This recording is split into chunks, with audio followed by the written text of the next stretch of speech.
There we go. I should be in now. Yes, there you are. All right. Thank you, sir. Thank you, sir. Right. Let me go ahead and share the screen. And I hear we already have some people in here, probably Yes, waiting. we do. I'm going to go ahead and turn the presentation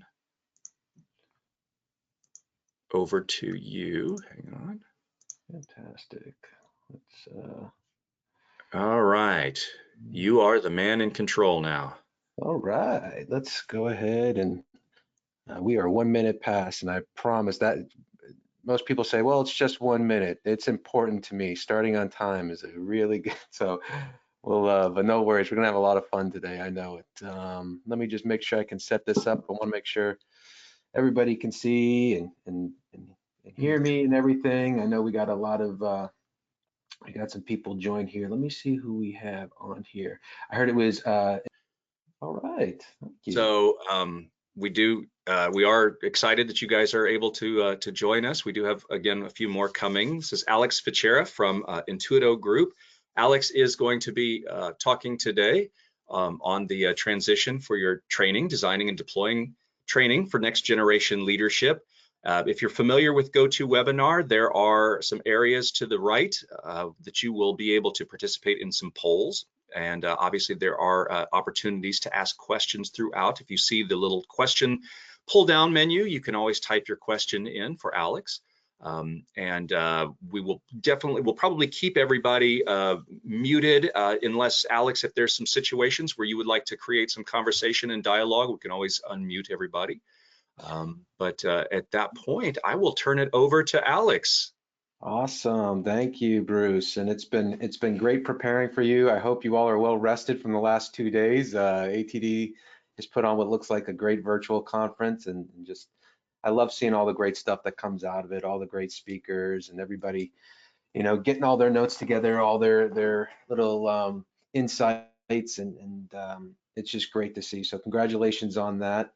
And welcome everybody who's joined us today. This is great. I'm so excited.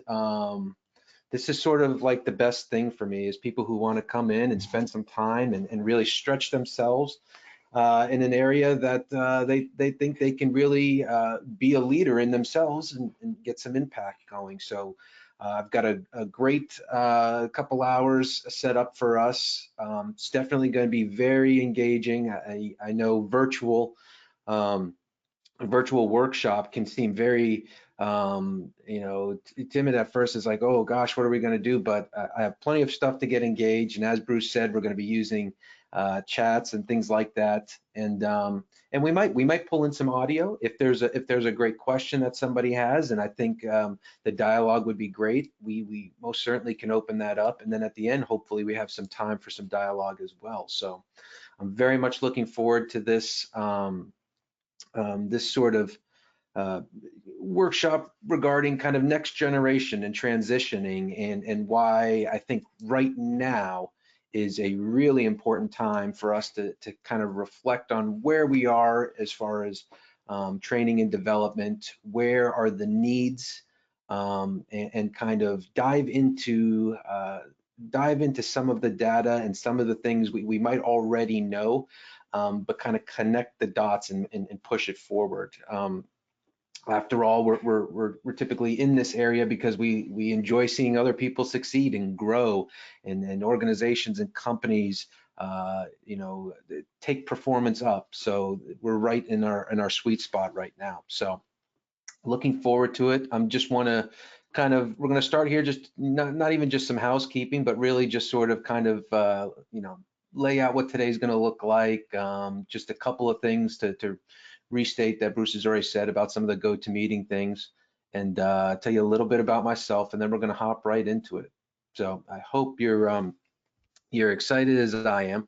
Let's go ahead, and it might be a little bit of a delay before the next slide comes up, but I hope it'll be all right. So today we're really talking about the transition, oftentimes um, from an individual contributor over into a leader, and that's a tough transition. And uh, we're going to talk a lot today about some of the data we've seen, some of the data we've been able to gain, but we really have seen a lot of the data out there for a long time, kind of pointing us in a direction.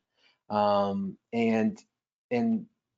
it's really important to kind of read between the data points, sort of the qualitative analysis of things, and to understand what is that data really telling us. And we know that transitioning from doing things, performing as an individual person is great, but it doesn't necessarily translate into a good team leader or somebody who can lead a group or an organization or something like that. But we want to talk about how can we help that transition. Um, a lot of times I talk in sort of 50%, and there's things that we can control and things we can't control. Now, obviously, we can't control somebody taking ownership and accountability for the role of a leader. However, many times those of us who are supporting them can take control of making sure we help in that transition period. We give them all the tools, the resources, the availabilities. And that's sort of where we want to keep our focus, is in what can we control and what can we do, and then hope that somebody else is looking after their own 50%. And so we're going to kind of take a flow today. We're going to start off kind of looking at leadership today and the needs of today. And when we talk about next generation leadership, I know what the first thing most people think of next generation leadership, but I want to sort of expand on that a little bit and talk a little bit more about some of the other nuances of that sort of next generational shift. So I want to look into it. And I want to build a case. I want to use data points. I'd like to use some of the things we've seen and known before. And these at sometimes they can be just, again, dots kind of all over the place. And I want to try to connect them to help us gain new perspective of where we can point our attention, our focus, and see if we're not ready for a new sort of model of how we deliver training, how we deliver development for leadership, because we all know how important quality and talented leadership is to an organization and the impact it really can have. So what better time to reflect than right now, when just about everybody has been shaken up quite a bit, and I know some people don't like being shaken, but it's, if you lean into it, it lets you know you're alive, and you can really sit down and begin to see things that perhaps, it's like, kicking your feet up in some soot. Once it settles, you can see some things pretty clearly. So we're at a good point right now where we can really take a seat and look at some things. Then I want to sort of go to not only what new way can we look at it, but how can we bring some digital transformation in? And we have seen a lot of digital transformation. I mean, just the fact that we're having a virtual workshop right now is amazing. I mean, 3 years ago, how many virtual workshops were you attending? I would probably say few, if at all. And that's a huge jump in 3 years. And we're seeing this in organizations. Even just virtual calls with people has transformed things, and e-learning and LMS systems. I mean, we're seeing such a growth in these systems across the board, and it's important to understand how we're using it, but how maybe we're not using it, and leveraging it a little bit more. And so I want to look into that digital transformation. And then last, I always like getting down to some practical ways. So giving people something they can actually take a hold of, grab, and then take with them. So the blueprint is sort of helping when we talk about and build the case for a new model and a new focus. How do we lay that out? How do we really make something out of it, and not just leave here with, oh, that's a great idea, but we have some tangible, actionable things we can really do with it. So I hope you're ready for all of that. Again, just a little bit of housekeeping. I typically do a lot of Zoom, so bear with me on the GoToMeeting if I sort of pause or I'm sort of looking this way and that way. Just it's getting reused to a different sort of functionality and different one. WebEx, GoToMeeting, Zoom, Slack. You've got all these different mediums, and while I like them all, sometimes you got to switch the brain a little bit because they've got small differences. But so we're going to engage in a few different ways today. I can't imagine. Now I've done it where, and that's what I'll tell you a little bit more about myself in the next sort of segment as to, why I enjoy doing these. But, like anything, you've got to crack some eggs to make an omelet. So I've given my fair share of what I would consider not the best workshops or best speaking, and have learned over time that getting people engaged is not an easy task, but it's a necessary one. And we're going to talk a lot about engagement, but if we don't practice it, then it's just sort of falling off. And so today's engagement is going to be back and forth in a few different ways. We obviously have the chat box, and that'll come into play when you see some of those sticky notes on the slides. These are questions that I really want to take a moment, and I'm okay with pausing. We know from good listening skills is that there's two wait times. You sort of have to wait, let a question sit for a second, and then wait after another response. So I want to reflect and have some dialogue around that, and be able to stop and discuss some critical points. I have a couple of polls that we'll bring up as well, and either myself or Bruce, we'll try to navigate which one can bring those up. But some of these polls are just interesting to get a sense of the pulse. Not really lengthy ones or ones that need to have a whole lot of discussion, but again, it's always good to see some data points. And then of course, throughout we're gonna have some time at the end for some reflection and conclusions.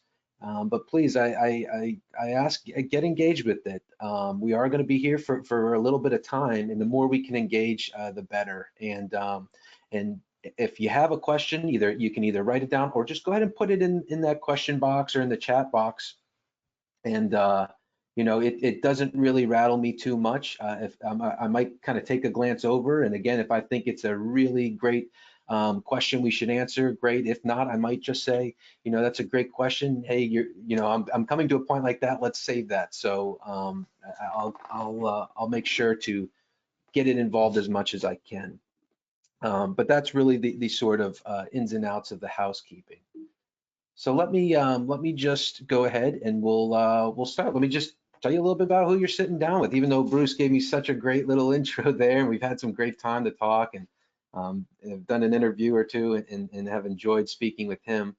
But I think it's important that a little bit about sort of why I enjoy doing this, where I come from, so that when I give examples or I'm talking about something, it's not out of left field, that there's some method to the madness, and sort of kind of give you the scope if you see logos and names. So about me, again, my name is Alex is fine, Alexander is fine as well. And I would state my title. Not only do I work in some management consulting and human capital development, but as a business anthropologist. And this kind of goes back to sort of my education in anthropology, and I'll expand on that in just a moment here. I am the owner of Intuito Group, that is a organizational and management development company, along with my performance coach, which is our human capital development, where we really look at training and really help in the coaching arena. And I have had the absolute pleasure of working with a company called Skill Gym we've partnered for several years now out of Switzerland, and we have really taken on the challenge of delivering the sort of the digital transformation for training leadership, and really how do we get solid results, how do we leverage and sort of create what we call a digital gym, and that sort of plays into my background as well. So a couple things to know about me. My early years in my former life was as a professional athlete, as a professional soccer player, and a team sport, which was very important. And I was fortunate enough to travel around the world, play in several different countries at several different levels, especially here domestically. I was fortunate enough to to be coached by so many great people, to be on teams with such high performers, you know, that we're always looking to get to the next level to perform, but again, within a team sport, which was so important. How and it helped shape me. And sort of when I look back, I see so many similarities to our organizations today operating very much like teams, and your industries can be your leagues, and you have these different roles within it, and the way that you end up you know, really succeeding is really through a lot of team effort, but also individual contributors coming together. And so a lot of the principles, a lot of the practices that have helped me share with people come from that sports background. And I was very fortunate enough to have a lot of great people in my life. And as I transitioned out of sports, all that traveling and all that meeting with people. Oh, and let me put in one caveat. Yes, I can claim professional athlete, but there is a difference. There are people up in the very top 1% of professional athletes that absolutely make a fair living. The rest of us, which I would put myself in, is we typically, well, while we get paid to play, we also have second jobs because we're not earning enough. We usually get, you know, bought, sold, traded. You know, we're going around like a vagabond, kind of, you know, city to city, trying to, you know, fit in and get our game and share our talent and hope it connects with the team there. So a lot of traveling, but that led into sort of my passion for people and cultures. And my degree in anthropology, specializing in business anthropology, was where I got to sort of really understand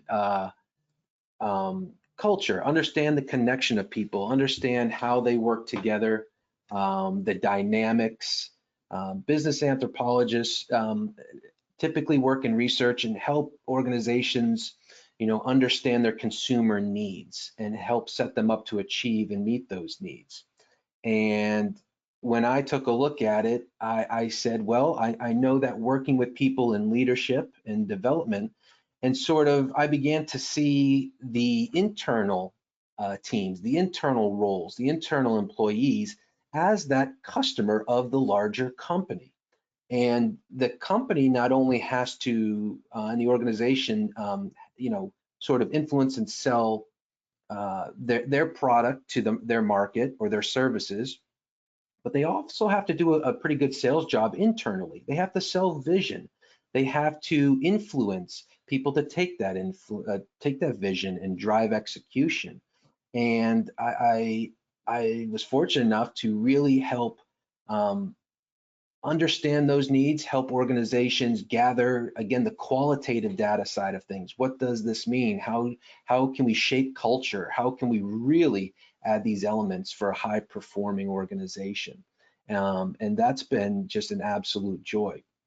And the last thing I'll say about myself is why I, I feel this type of material is something I'm just sort of have been living in it for, you know, over 10 plus years in the sort of leadership and development industry. I was also an educator and a coach, and I taught, gosh, everything from, you know, young kids all the way up. Same thing with coaching. I've coached at all different levels, and that has really helped me um, understand design, curriculum, how to make things sticky, how to get engagement, how to reach different modalities. People learn in different ways. So how can we take a very complex piece of information, get it to its simplistic form, but then communicate it in such a way that it reaches a broad audience. And that has really helped my understanding of, again, communicating, you know, transcribing things, being able to develop and deliver some great stuff to people. So that was just a little bit of background about myself.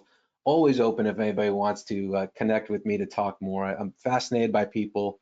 It's kind of a deal where I'll probably waste a whole lot of time just sitting there having coffee and talking with people, and I should be doing something more, but I'm just absolutely fascinated by just about everybody I meet. And so looking forward to connecting more with anybody here today. So Well, let's get going. Enough about me. Let's get into this, and let's keep going forward. First thing is that this workshop we do today is really going to integrate in with ATD's capability model.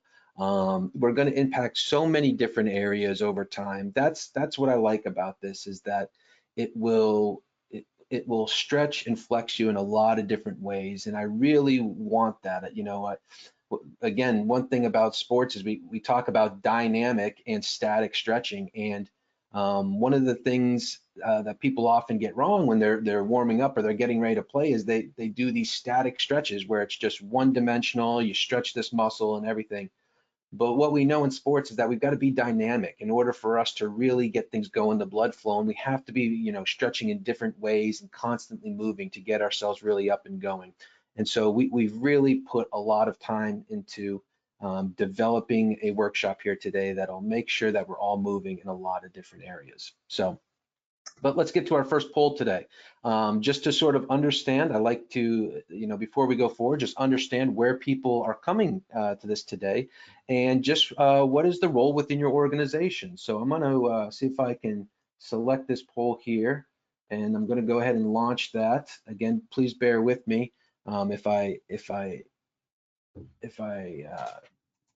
screw up the capabilities here, go to webinar. But if you wouldn't mind just sort of letting us know, you know, who are you coming to today? Again, I like to make sure I know the audience so that when I'm speaking to it, I can really help steer some of the information in that way. That'll be really effective for yourselves. Okay, I think everybody, let me see, poll complete, ready to close. I'm a close poll. Good, we've got some, I think I can collect. I'm going to share the results here too. That's always good. Great. So we got a good mix here. Chief Learning Officer. That's a new one too. We're going to talk a little bit about that. Next generation. We see a lot of new titles these days. Chief People Officer, or you know, Director of Culture, or Director of Team Engagement. We've got so many great new titles to explain the dynamics, and we see this all the time. And what we're seeing is actual change happening within our organizations and showing us, hey, this is where things are going. And there's been no more increase in titles than in that area of people. We see it now. I've even seen a new role now with virtual is Director of Remote Learning, or Director of, I think it's a transition. So somebody to play that role of helping the transition of remote work, or facilitating teams staying connected. Very interesting. Okay, HR, leadership, transition. This is the wheelhouse. Excellent. I'm super excited. I'm going to hide those results. Let me go ahead and just go here to our next one. And again, this is just a little piece of information. Do you already run a first-time leadership training program?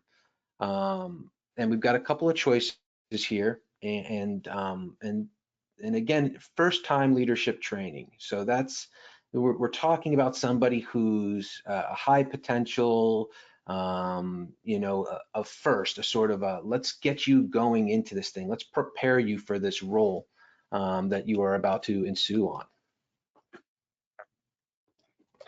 Okay, poll's ready to close. I'm gonna close poll, share those results.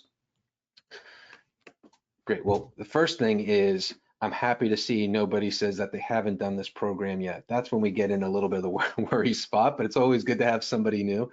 And nobody is not under my responsibility. Great. So we've got a one-day class, no follow-up, one-day class, short follow-up with extensive. Okay, so a good mix here. And what I like about seeing this is it looks like I'm in a place with some experience as well. I can already tell. So we should have some really good dialogue and be able to share back and forth some of the things we each see in our organization.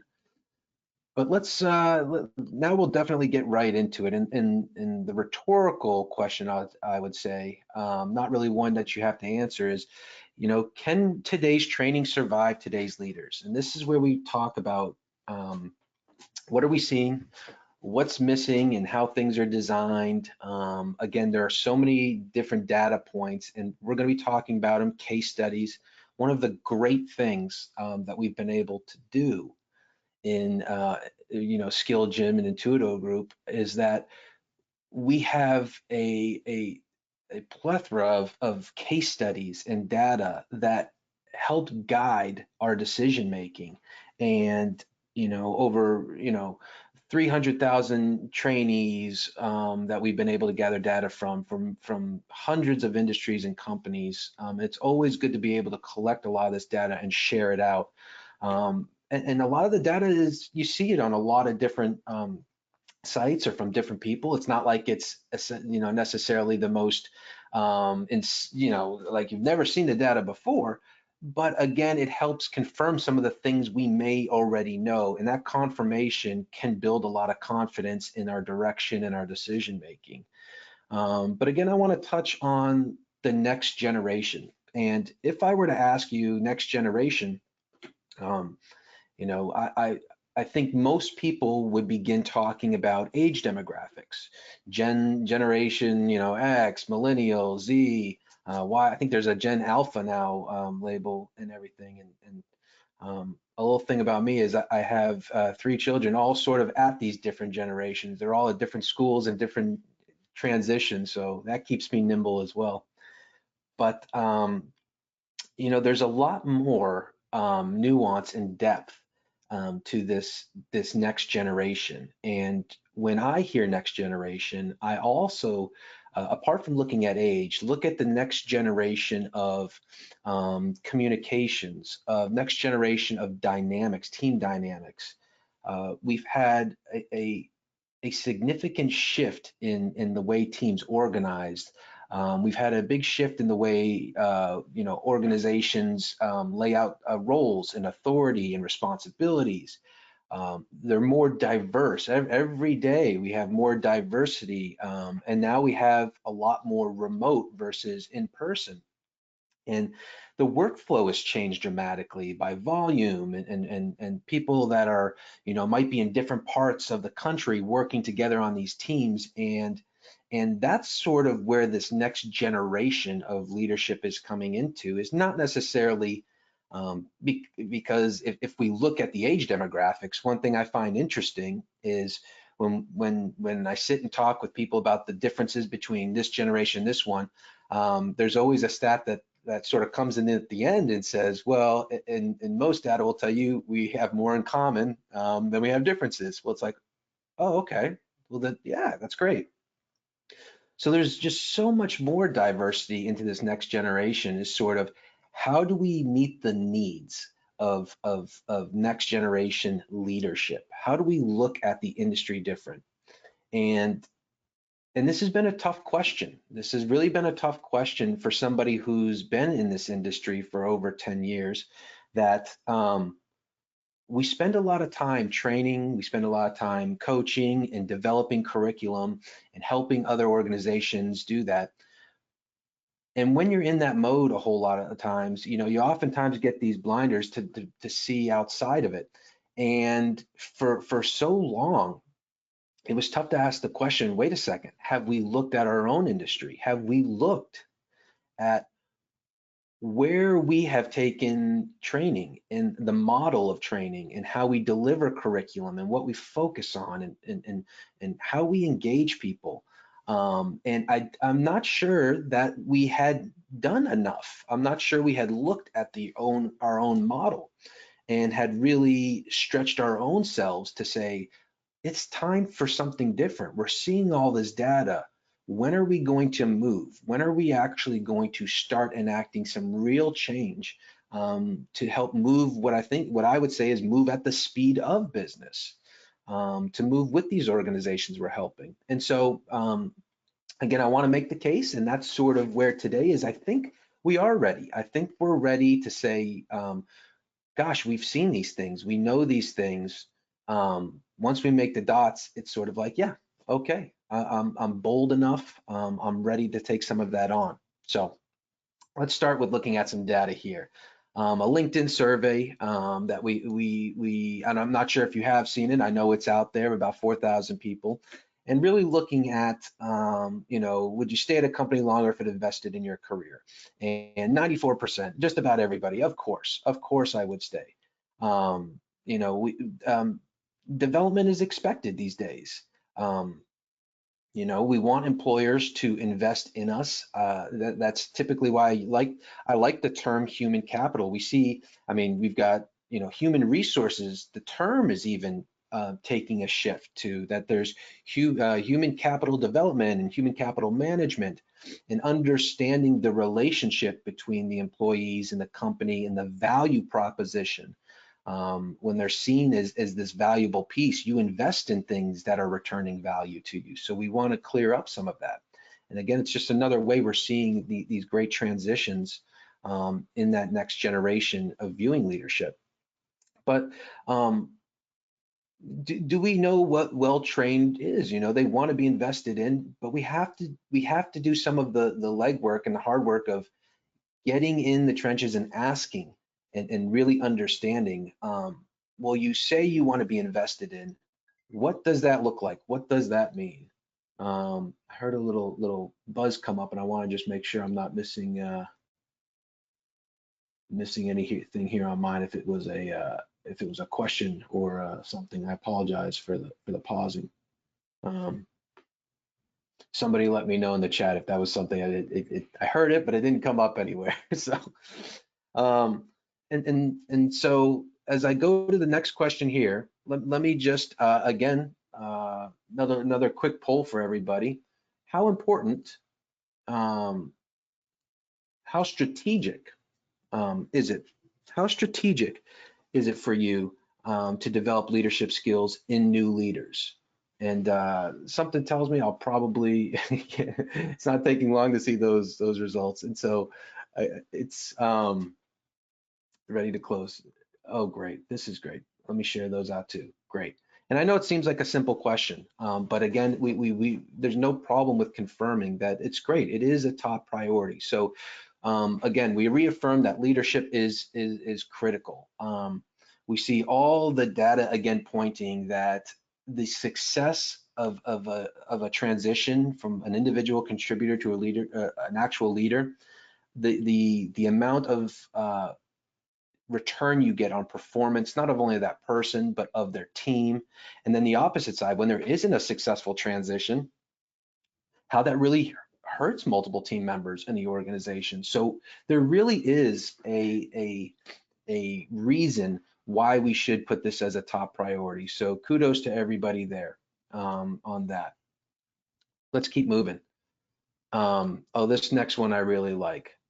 Okay, so the question, what are the most important skills for employees to learn from L&D programs? And we asked talent development, people managers, executives, and this probably is not going to come at much of a shock to most people. But I do want to draw a distinction here when we look at this. As more technology comes, I mean, what we just experienced with this sudden shift in companies having to go remote immediately, we really, again, it reveals more than we learn, right? So when we get into these moments of you know, discomfort or you know, something that hasn't happened before, and it's new to us, it reveals a lot about what's going on and how prepared we are, or where we need to be a little bit more prepared. And when people got remote, we really began to see how good our leaders are, how good our communication is, how good is our ability to collaborate. And what we know is that with the introduction of more technology, soft skill training is actually more necessary than ever before. We talked about the dynamics of people coming from different experiences and backgrounds and behavior styles, and our ability to bring these people together into these high performing groups is no easy task. And it some would say, well, there's those who have a talent for it, and I would suggest that they have a skill for it. It has been something they have worked on and something they have developed. Now, people are definitely talented in their abilities, but again, what we know is that somebody who knows where they need to work and works hard on it are usually the ones that are looked at as those high performing. Um, Great question. Who was, let me see if I can drop this down. Sorry. Who was pulled for the same LinkedIn poll? Actually, this was from our own internal. So this one, and I'm sorry, I thought it was there on it too, because I wanted to say it down at the bottom. Great question, Barbara. But this was done again in sync with our studies of over 300,000 trainees, and as we asked them. But what we've also seen is that this really matches some of the other ones. I mean, you could probably bring up a LinkedIn poll on the same question, or a Harvard Business Review, or a Forbes, or a McKinsey report, and what I've seen is that there's very little margin of difference in these ones. And what I found extremely interesting is if we look at leadership and communication, if we look at just those two isolated areas there, there's not much of a difference between those two metrics. There's a bit of a drop off when you get the collaboration and role specific skills. But if you look at people managers and executives, everybody sees leadership and communication right at that same level. And it's kind of interesting. You look at it and you say, why isn't there a bigger difference? And what we can talk about and look at is, I guess they're really part of the same sort of path. And leadership is really that result we're looking for. What we're looking for is leadership. We want to see leaders. We want to be leaders. We want to have leaders step up. The way they step up, how they step up, the opportunity to grow is in communication. It's almost the vehicle to good leadership. And so when we take this data,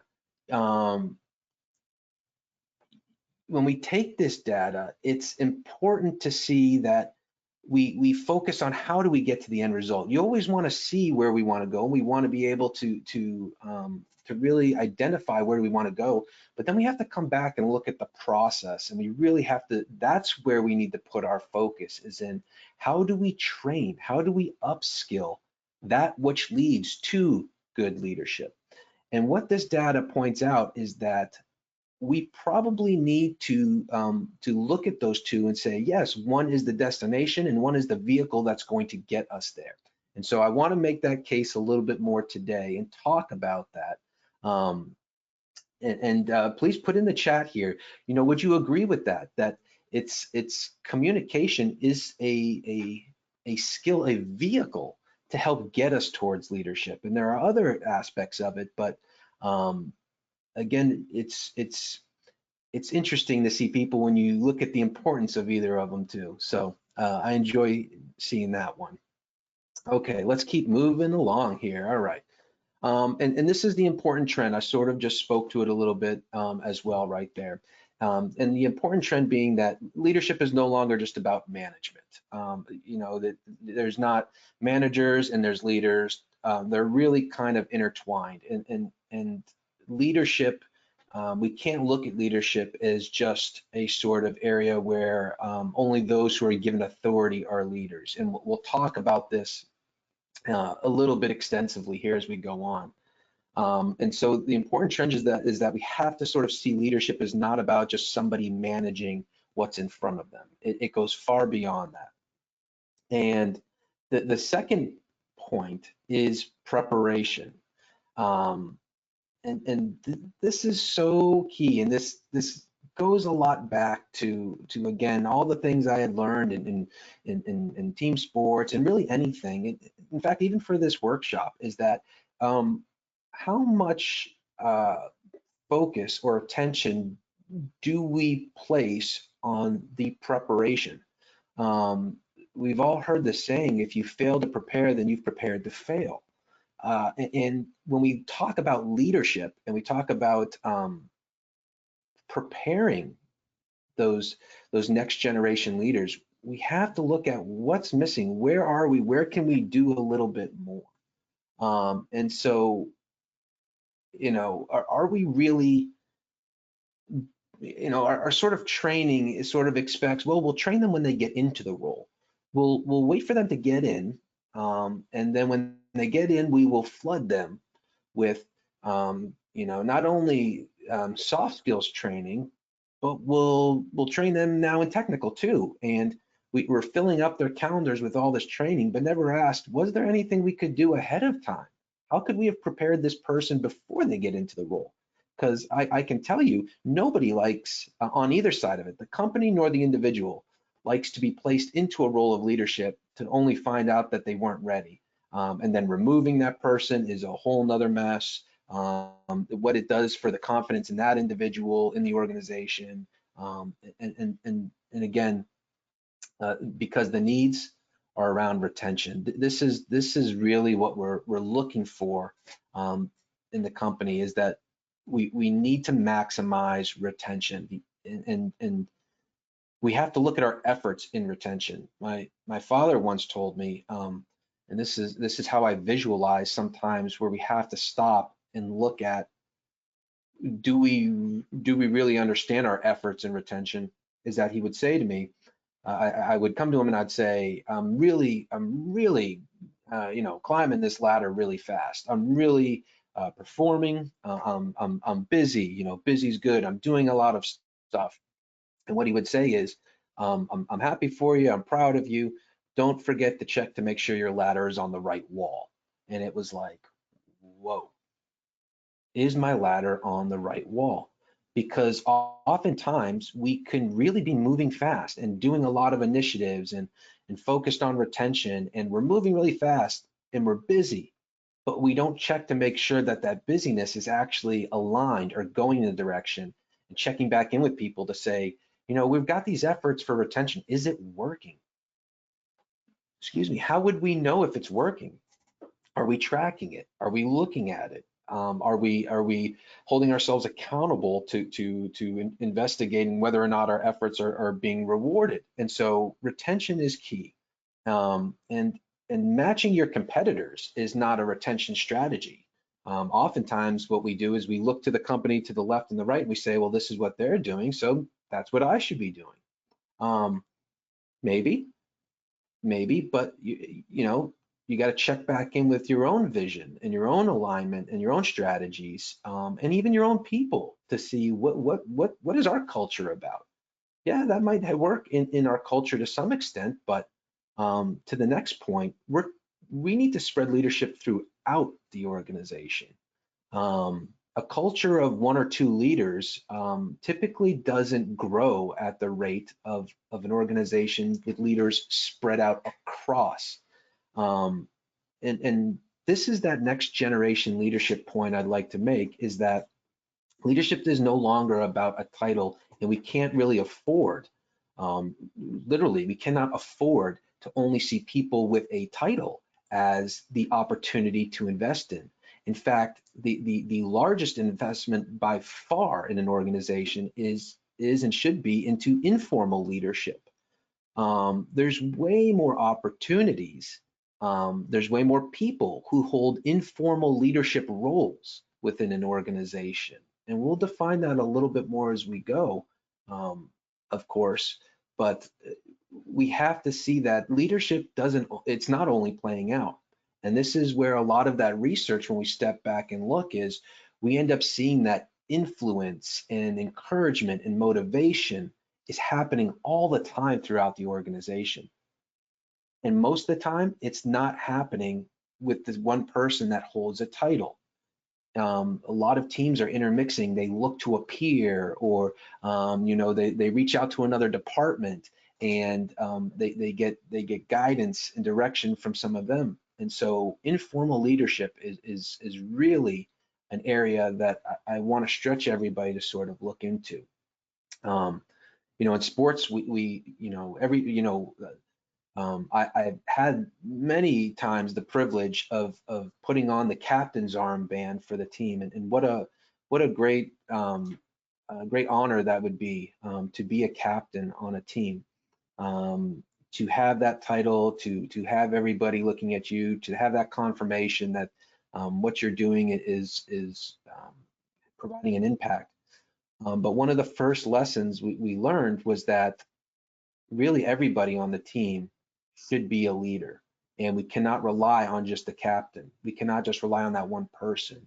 And it was sort of the job of the captain to really inspire anybody else, whether they're not on the field of play, whether it was in training, whether it was off the field and in the community, that they take on a leadership role as well, because we know it was going to happen anyways, but we want to nurture it. So we see these things play out.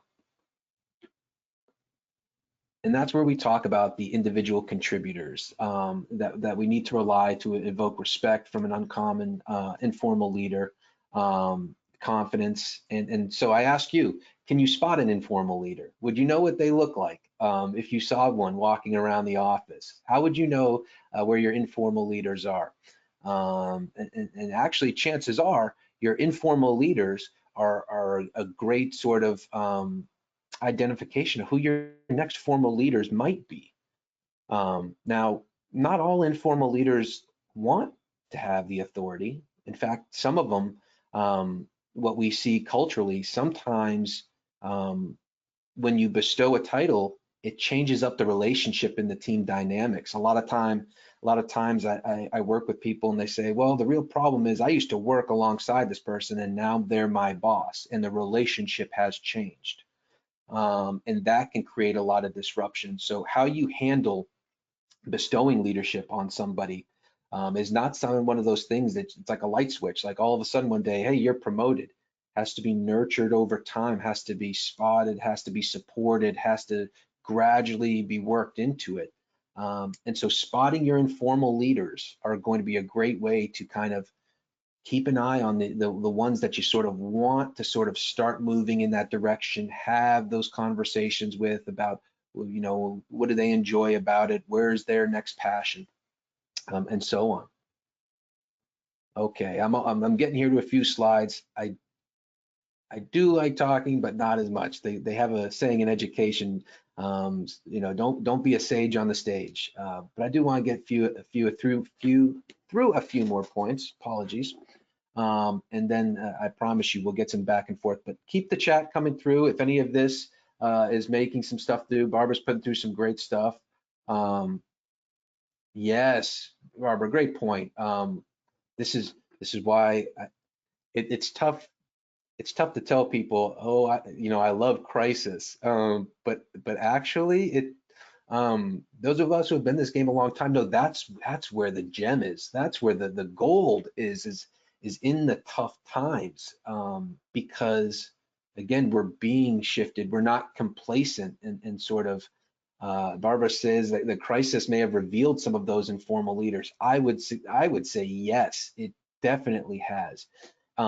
Have you seen somebody step up? And this is what I love about times like this. They're a leader and leadership would be exhausting if we asked people to be leaders 24/7. Everything you do, I need you to be is in constant leadership, and I need you to be I need you to be going all the time.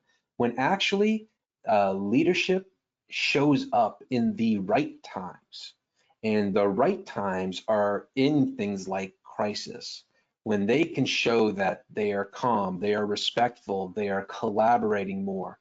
What we sometimes see is that in crisis, maybe you've noticed this during this crisis, some people get to the point of they say, well, I need to take more control right now. We cannot afford to have bad mistakes or wrong decisions. And so what the default becomes is that, oh, I'll just take more control of things. And I sometimes talk to them, I said, no, don't take more control of things. Actually, you're probably going to set yourself up for more mistakes that way. Now is the time where you have to really lean into leadership and show that. Michelin, yes. Oh, thank you. That's a great point. For comments like this, and Barbara, because you put in a few, if you could put it into the chat box down there, because I think a lot of others would like to kind of see your comments as well, and can add into them as well. So if you wouldn't mind, and Michelin, thank you so much for helping us say that. Can you please read the questions and comments? Yes. And they are coming through. I will continue to do that. Thank you so much. This is great. Absolutely. We should not think of crisis as oh, the oh woe is me. Why did it happen to us? In fact, we should be looking for opportunities like this to really see who our informal leaders are. And I bet somebody in your organization has surprised you. I bet there's one person. In fact, if you know that one person, write that name down right now. Don't lose that. That could be a great insight, and that's telling you when those things come through. Sometimes those are the things we need to sort of take hold of and say, oh yeah, this person, great. That's a great opportunity to go and to invest in that person. Go keep an eye on that person, or earmark them as being somebody that you want to um, um, take a closer look at. It's in times like this you will definitely find who your leaders are. Um, so again, we got to ask the right questions. We're getting to the point of building the case. So how do we cross this next generation sort of path? How do we achieve better individual leadership skills? How do we better team performance and talent retention? And our model has to change. If we want to see different results, we're going to need a different model of doing things. And that's where we come in, and that's where I think we can really make some strides today. But let's look at what the best do. I always find it's extremely important to look at who's already succeeding right now. Who are we looking at? And when we look at those companies that are really pushing forward, they're showing growth, they're showing expansion. Um, they're really innovating during these tough times.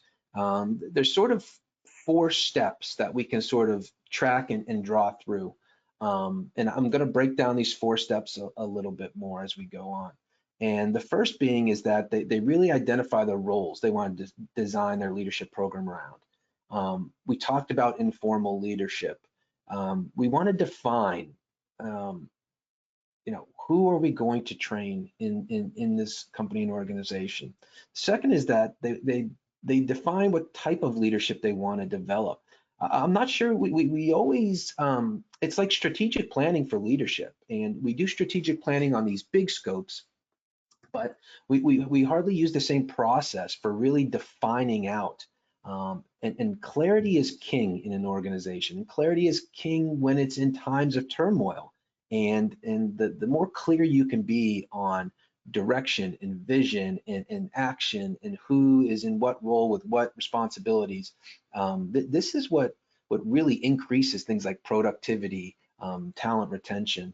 And so we really want to spend our time making sure we do that tough work, defining leadership, and but we'll get into a little bit more. The third being what results they want to come from leadership. This is a tough one. It, it's it's interesting to see that you know having delivered a lot of trainings and development programs to companies, um, to ask them for the sort of ROI on um, their last training or their last program, and sometimes you just sort of hear crickets, and it's sort of like, well, yeah, I mean, how do you know if it was effective, or what were you looking to achieve? And how does the trainee know it? How does the trainee know when they've achieved something, or that they've completed something, or that they're aligned with the company? And if we don't set those results out there, again, this is where it creates this sort of well, the lack of engagement in your next program. So that's why we have an opportunity to draw sort of this line in the sand, because the next program, the next training, the next approach to developing your leaders is going to create a further impact, and we can really change up the sort of ripple effect that might have, because a lot of people are in the organization now are coming and saying, that they come and they say, oh, whether it's a checkbox or I've done that before, it's not really impactful. And we have lots of data to show about that. The last being define how you're going to deploy it. We really need to take some time, and really, that's what we're doing here today. How do we want to deploy our leadership training, and what's the best method for it?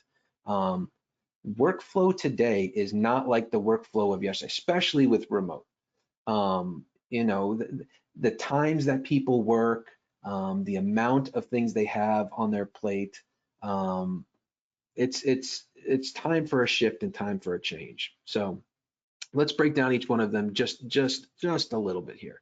And we talk about the roles coverage, and that leadership is again, I'm going to bring up all the slide here and just talk right through it. Thank you. That we really want to define these roles, and you can see that there's sort of different roles in training. You've got people who are already in management or in a managerial role, in a leadership role. You've got high potentials. Those are people that are looking to sort of succeed and get in there. And then again, the individual contributors, the informal leaders. But I can tell you with certainty, the enroll managers, right, where we want to develop them more.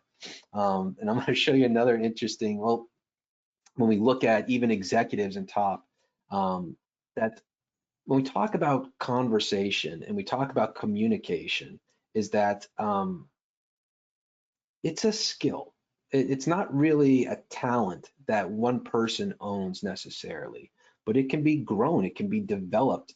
Just like if you wanted to increase your endurance for a marathon, you know, you can train and get better. You can increase lung capacity. You can increase muscle structure. You can increase the way your body generates fuel for that. And what I can tell you from sports is that, oh yeah, okay, hand raised. Who we got? Is that? I want to make sure I get to that there. I saw it come up. Maybe it was just an error. Let me know though. Let me know. I don't mind stopping. It's always good to take a breath once in a while. Maybe that's just a hand raised to, yeah, I get you. You can always do that. Raise the hand if you're saying, yeah, me too, I see it. Oh, that's what it is. The last one, motivate. That's probably what the hand was raising. In sports, the more senior members, the more years you had, it was interesting to see those are the ones who are training actually the most. And we look in our organizations and see if we can see a similarity. Who's doing the most training? Because for high performing sports teams, what we end up having,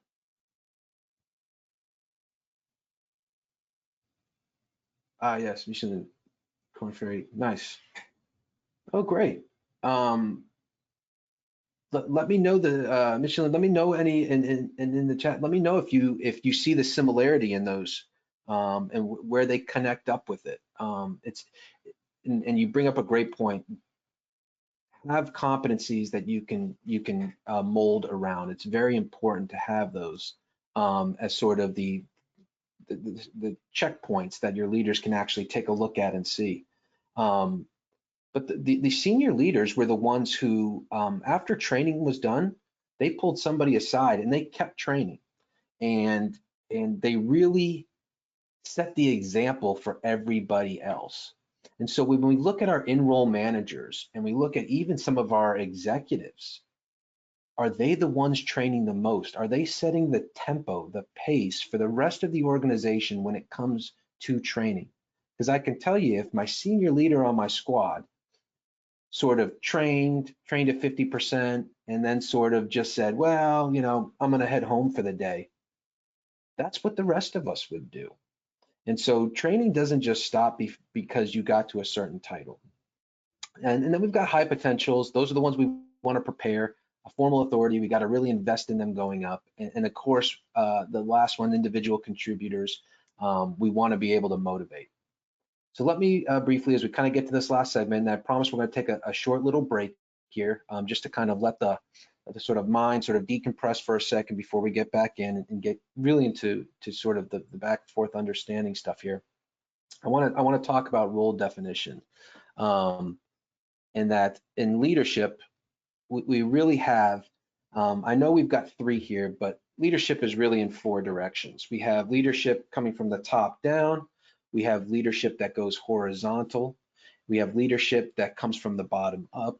And I would even suggest the 4th direction of leadership is inwards, internal leadership. But let's assume that most people are leading inwardly, and let's talk about the three sort of external directions of leadership and break these down: top down, peer to peer, and bottom up. And we have focused a whole lot in our old model of training on really top down leadership. And again, this is an opportunity to see where the informal leaders, the real bulk of development happens in peer to peer and bottom up. And so we look at peer to peer, and we're looking at how do we develop our employees to sort of take the weight off of HR department and a lot of other leaders. It can be very frustrating and exhausting for somebody with a leadership title to be taking on all that responsibility. And I've had it several times. They say, gosh, I'm really trying to get them to own this process or to work with each other. And what I sort of look back to them and say, well, are you nurturing their leadership amongst each other instead of it always being driven from you? That's a lot for you to take on. It's a lot for anybody because you still have things you have to complete as well. And a lot of times that's just the way they were led, was that it was always top down, and they haven't really looked at, well, leading with my peers, leading horizontally, supporting, inspiring. I mean, when we talk about discovery, let's briefly go into each one here for just a quick second. So when peer-to-peer discover to inspire, you want to build reciprocal trust. This is, and there's a theme here. I'm not just going through each one of these slides to reiterate a lot of things you may already know, but I want to see if you can catch the pattern as we go through these, because the pattern is how we build the case. There's something intertwined with every single point in the next few slides. And I hope you're able to see it, because when you see it, it's sort of like a light bulb, like, oh yeah, there we go. That's the quickest way to get to the end result of leadership. And so we look at peer-to-peer leadership empowerment. We're talking about how people build reciprocal trust in this sort of inspiring people, give informal feedback. Not that we have to sit down and have a meeting, but let me, hey, send me over that project you're doing and let me share with you some notes about it. Or motivating somebody to a common purpose. In peer-to-peer leadership, we also want to inspire our other peers. Sorry, did I move through one too fast? I think I did. I think I moved. Oh yeah, the discovery. Sorry, the onboarding side of it, exploring situations. I've got one slide up ahead of the other. Aligning. I showed you the inspire one here, and I kind of briefly went through that. And the last is peer-to-peer is really nudging. How to support change when it happens, nudge colleagues when it's hard, encourage colleagues. This is supporting them on a peer-to-peer level. And just imagine when you have a culture like that, when you have leadership that says, okay, I am not your senior boss, but that doesn't mean I can't help influence performance within our group by going over and saying, hey, I know things are tough, or sitting down and listening with a colleague and saying, I know we're not really getting some traction here on things. Let me hear what your problems are, and let me see if I can help you out. And the sort of the three more that diversity and inclusion, and order of things matters for me greatly. And diversity and inclusion is such a big area right now that companies are looking at. And much like leadership and communication, one is the destination and one is the vehicle. I see the same with diversity and inclusion, where diversity is the outcome we are actually looking to achieve. We want to be more diverse and not just the sort of the tap-ins of, we want to have diversity amongst women and men and minorities, but also diversity in thought, in speech, in backgrounds and experience. And the way we get to diversity, in my opinion, is to develop our skills of inclusion. To say that when we become more inclusive in the way we listen to people's ideas, when we share ideas, when we include them in conversations instead of pushing them out to the side, when we come better at including people because of the ideas that they have, the innovation, and collaborate, we begin to see diversity just go ahead and take form. And so that peer-to-peer leadership is about getting that inclusion and driving those initiatives of diversity, which are so important right now to so many companies. Coaching peers is a great one. And then, of course, negotiating for a common purpose.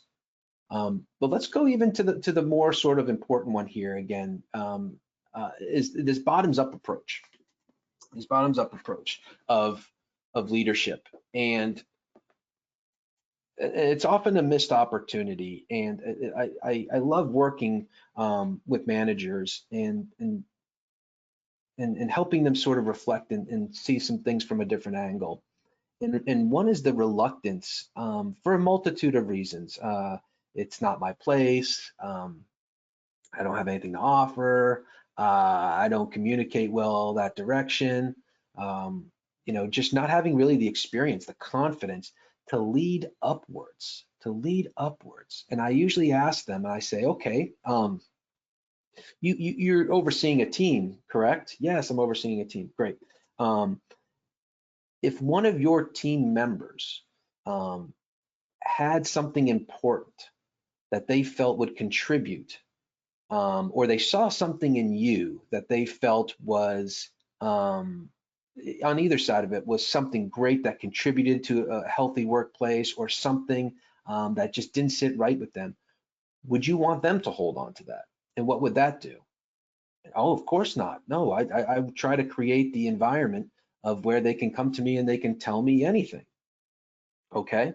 Do you think they contribute to that environment when they do? Oh yeah, absolutely. So you want those below you to go up to you, but where's the willingness for you to lead upwards as well?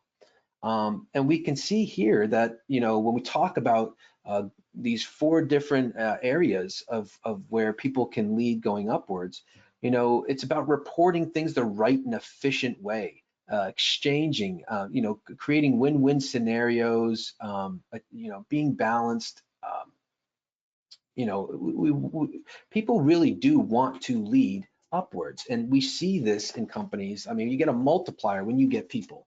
But again, be looking for this pattern of, again, the peer-to-peer and the bottom-up leadership. There is a pattern of all these great things we're talking about, and where we can really, these are a bunch of objectives and results, just like this, how to report. We want people reporting problems right away and not waiting, 2 and 3 days down the road. We want to be collaborative during auditing sessions. I have a special place in my heart for people who do audits internally. And I asked them, I said, well, how are you perceived by a lot of your peers? And their kind of head drops a little bit, because the understanding of what they're there to do, and how they're there to help and take things forward, not to ostracize or to demonize people for their work, but it's an essential part of feedback and being able to look at it.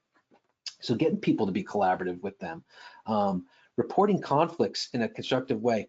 I could share with you the data points on how much money companies and organizations lose not just day, every year, to poor conflict management. Not necessarily conflict resolution. Some conflicts just can't be resolved, but they can be managed. And the way conflicts can just tank productivity and engagement is astounding, to see how much money from healthcare costs to the employees, to absenteeism, to productivity time and loss of it. The more we can get people constructively working through conflict, again, these are all these little ways that productivity moves up, that companies begin to grow and begin to really thrive.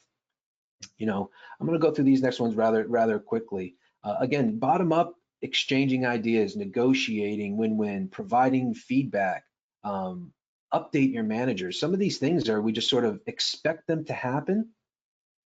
But again, we haven't prepared people to lead in this way. So we often become very frustrated. Why aren't they giving me feedback? They may not know how to. They may not be trained to. their training never helped them understand the value and build confidence for doing that. Get them to help with onboarding, facing change, their purpose, and sort of the last one I want to put here, aim higher, receive mandates, and be a candidate for it. So I'm going to take a second here. I'm going to ask a question. I don't have a poll for it, but I'm going to ask a question, and hopefully, and we're getting right to a break here, so bear with me just a second.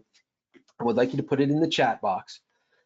What have you heard and seen as perhaps the common theme here when we're looking for a different perspective?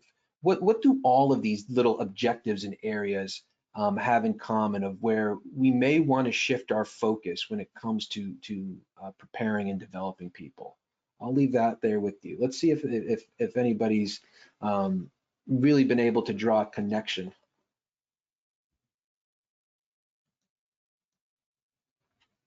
Brian, I think you asked me to repeat the question.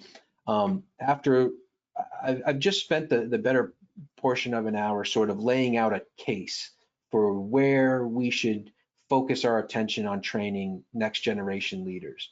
And everything we've sort of looked at has been, yes, I want that. Yes, I want that. It's very results oriented. So what was the common theme that all of those results had in common? What was necessary in order to achieve those things of collaboration, of feedback, of peer-to-peer, support? What is taking place for all of that to be successful?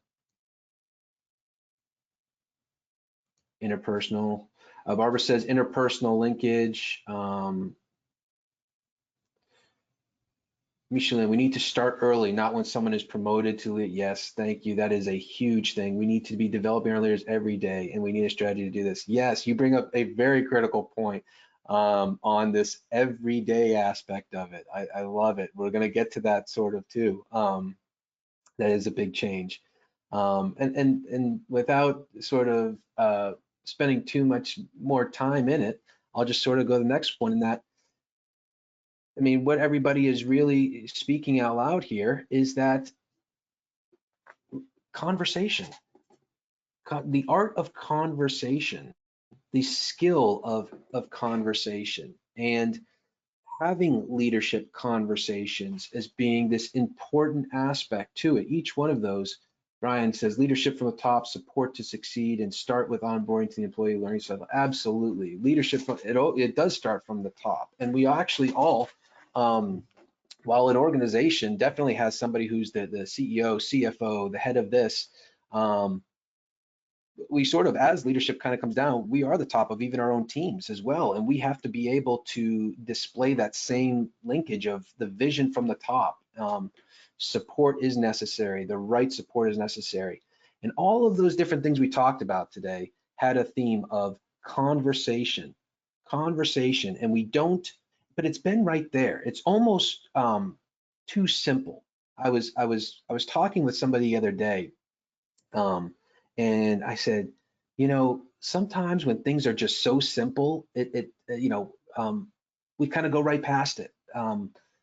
All the data is there, communication, soft skills, interpersonal, it's all right there in front of us.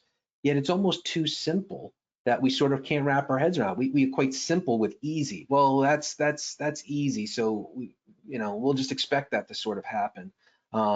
And sort of know that we want to do these robust trainings, but really the data, again, if we look at the qualitative side of it, what it's saying underneath, leaders developing leaders. Yes, leaders developing leaders. That's absolutely. And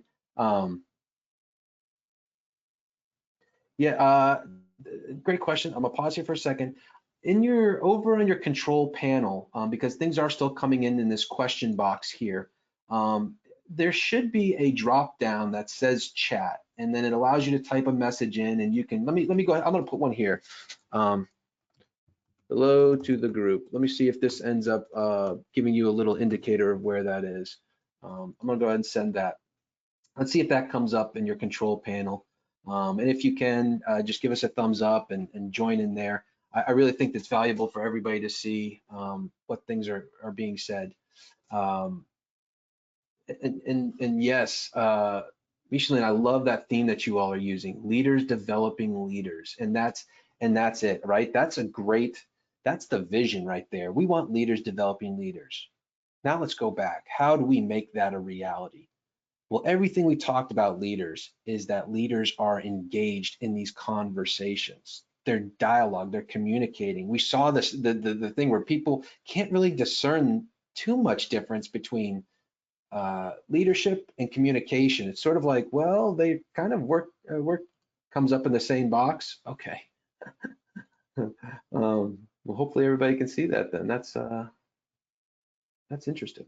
Again, my GoToMeeting is quite rusty, but if it continues to be something, hopefully I'm sharing out everybody's as we go along here too. So I came through a message in the questions area. That's interesting.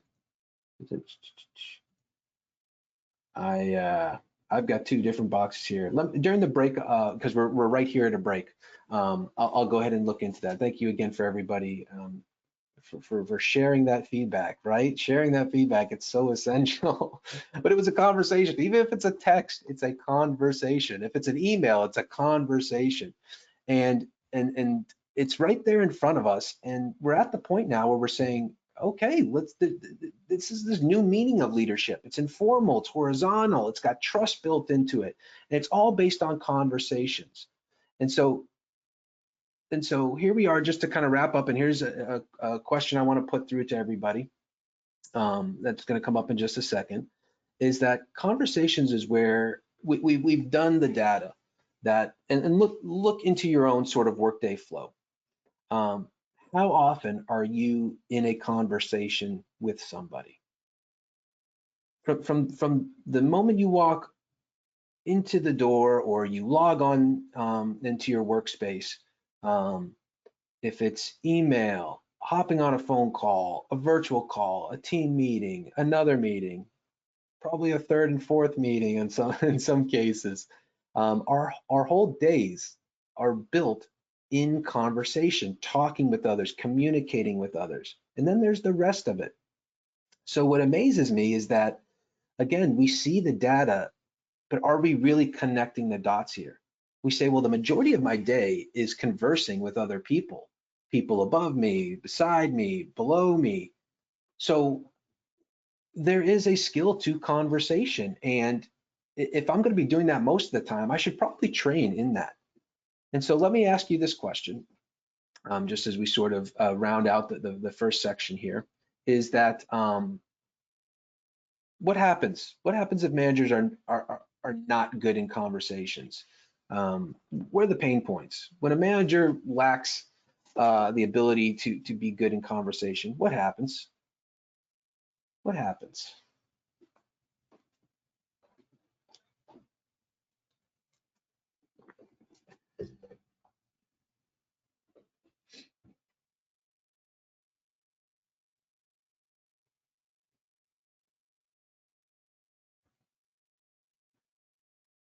Performance, morale falls to the wayside, Brian. Yes, absolutely. Morale's a big one. That one's kind of a sleeper there. That it's sort of, you don't know morale is bad until it's bad. So, and again, that's not a one-time conversation sort of deal. Nobody's morale is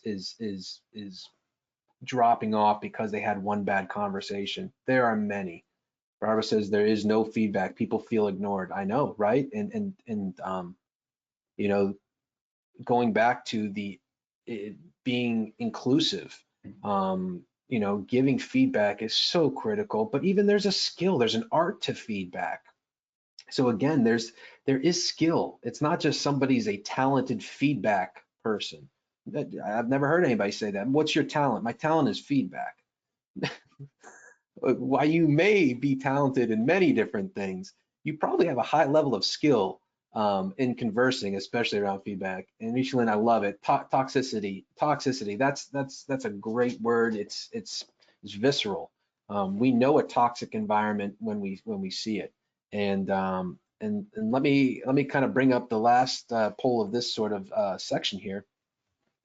And this is again, this is all anonymous, so nobody's going to know who answered this. But if you were to guess, or if you were to take a poll, how many of your managers are really good at conversations? I mean, they're good.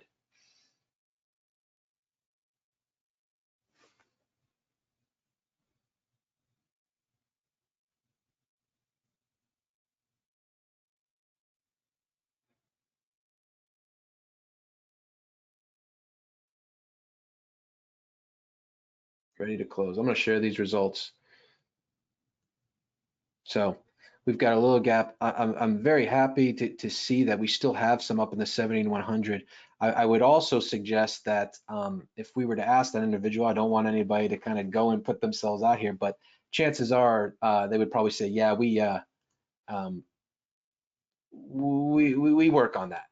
We definitely invest some time into that, into doing feedback and skills training around that. I would think that there's something there. But again, look, a 67% between 25 and 50%. And again, the point of asking some of these and building the case is to really show us where our energy should be, and is it worth the investment? Is it worth it?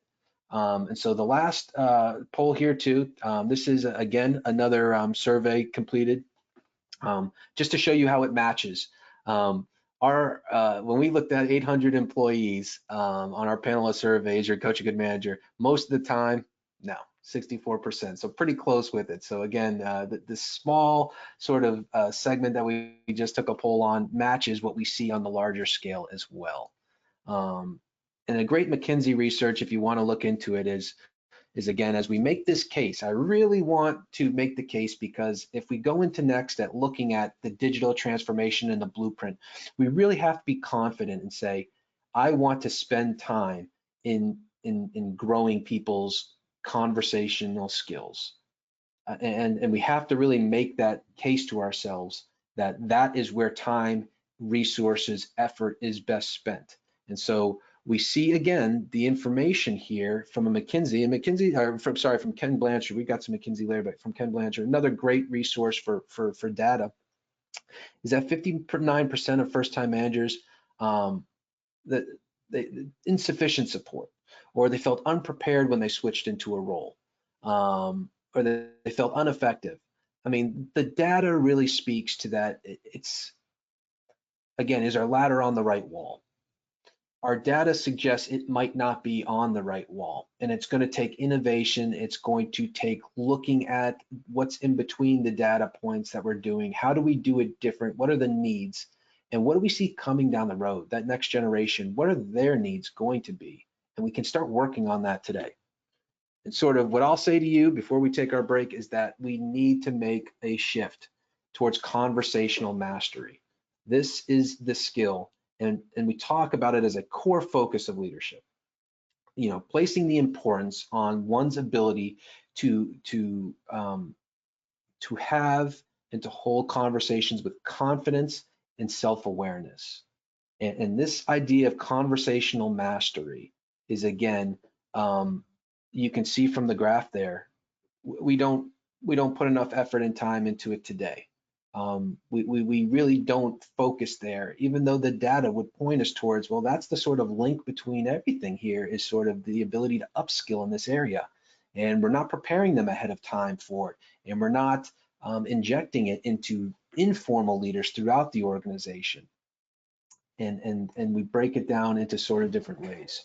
So before we take our break, our last question that I'd like to ask you is, these are the four sort of segments of conversation that we sort of say that the 80-20 rule.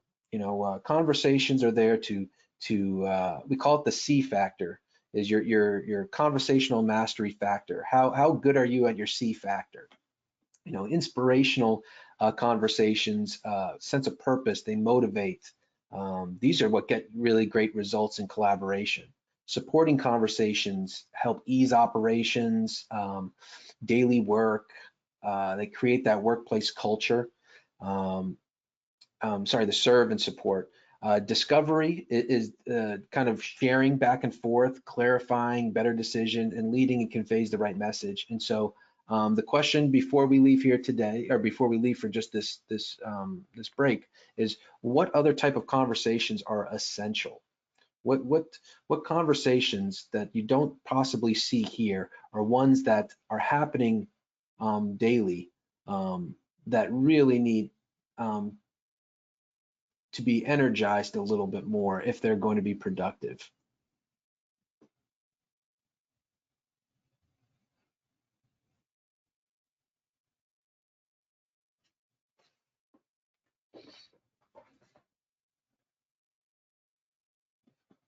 And I promise I'm going to work on the questions coming up in the chat. That is something. Do we have any last minute answers on that? What other conversations do you typically see that are essential?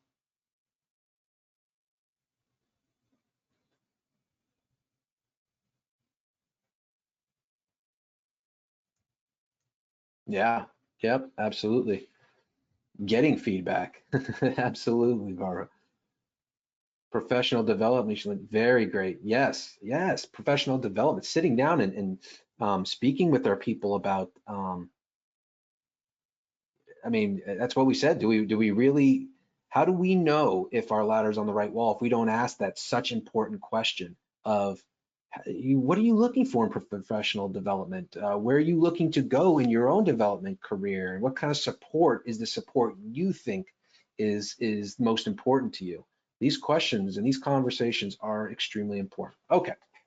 Thank you for indulging me a little bit. I promise we've got more dialogue with some great stuff, looking at some case studies here, and we're really now going to get into it. Hopefully I've made the case that before we get into sort of looking at how digital role play, this will kind of be our next segment here. I wanted to share with you the slides so you can kind of see where we're coming back to.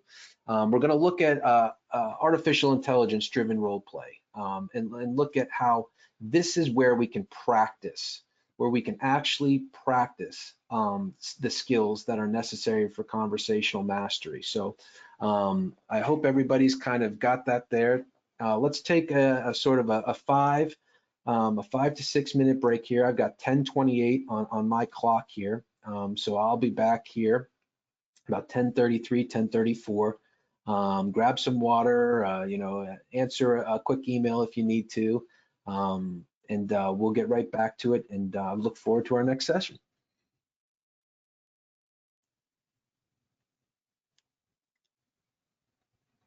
Isn't that interesting? And if I'm correct, it looked like we have an additional person. I'm not sure if I saw it come in, but Monica, welcome. I'm not sure what time you came into it, but we're glad to have you. Welcome, welcome, welcome. There'll be some opportunities for some polling and some questions. As you can see, we're working through the functionality, but I will continue to keep my eye on the chat. That really is the important thing here. I know I can go through all this information, but interacting with everybody is going to be the important aspect of this. So don't stop putting in things to the question box. I'll read the question, mention who they're from, and be able to generate some dialogue. So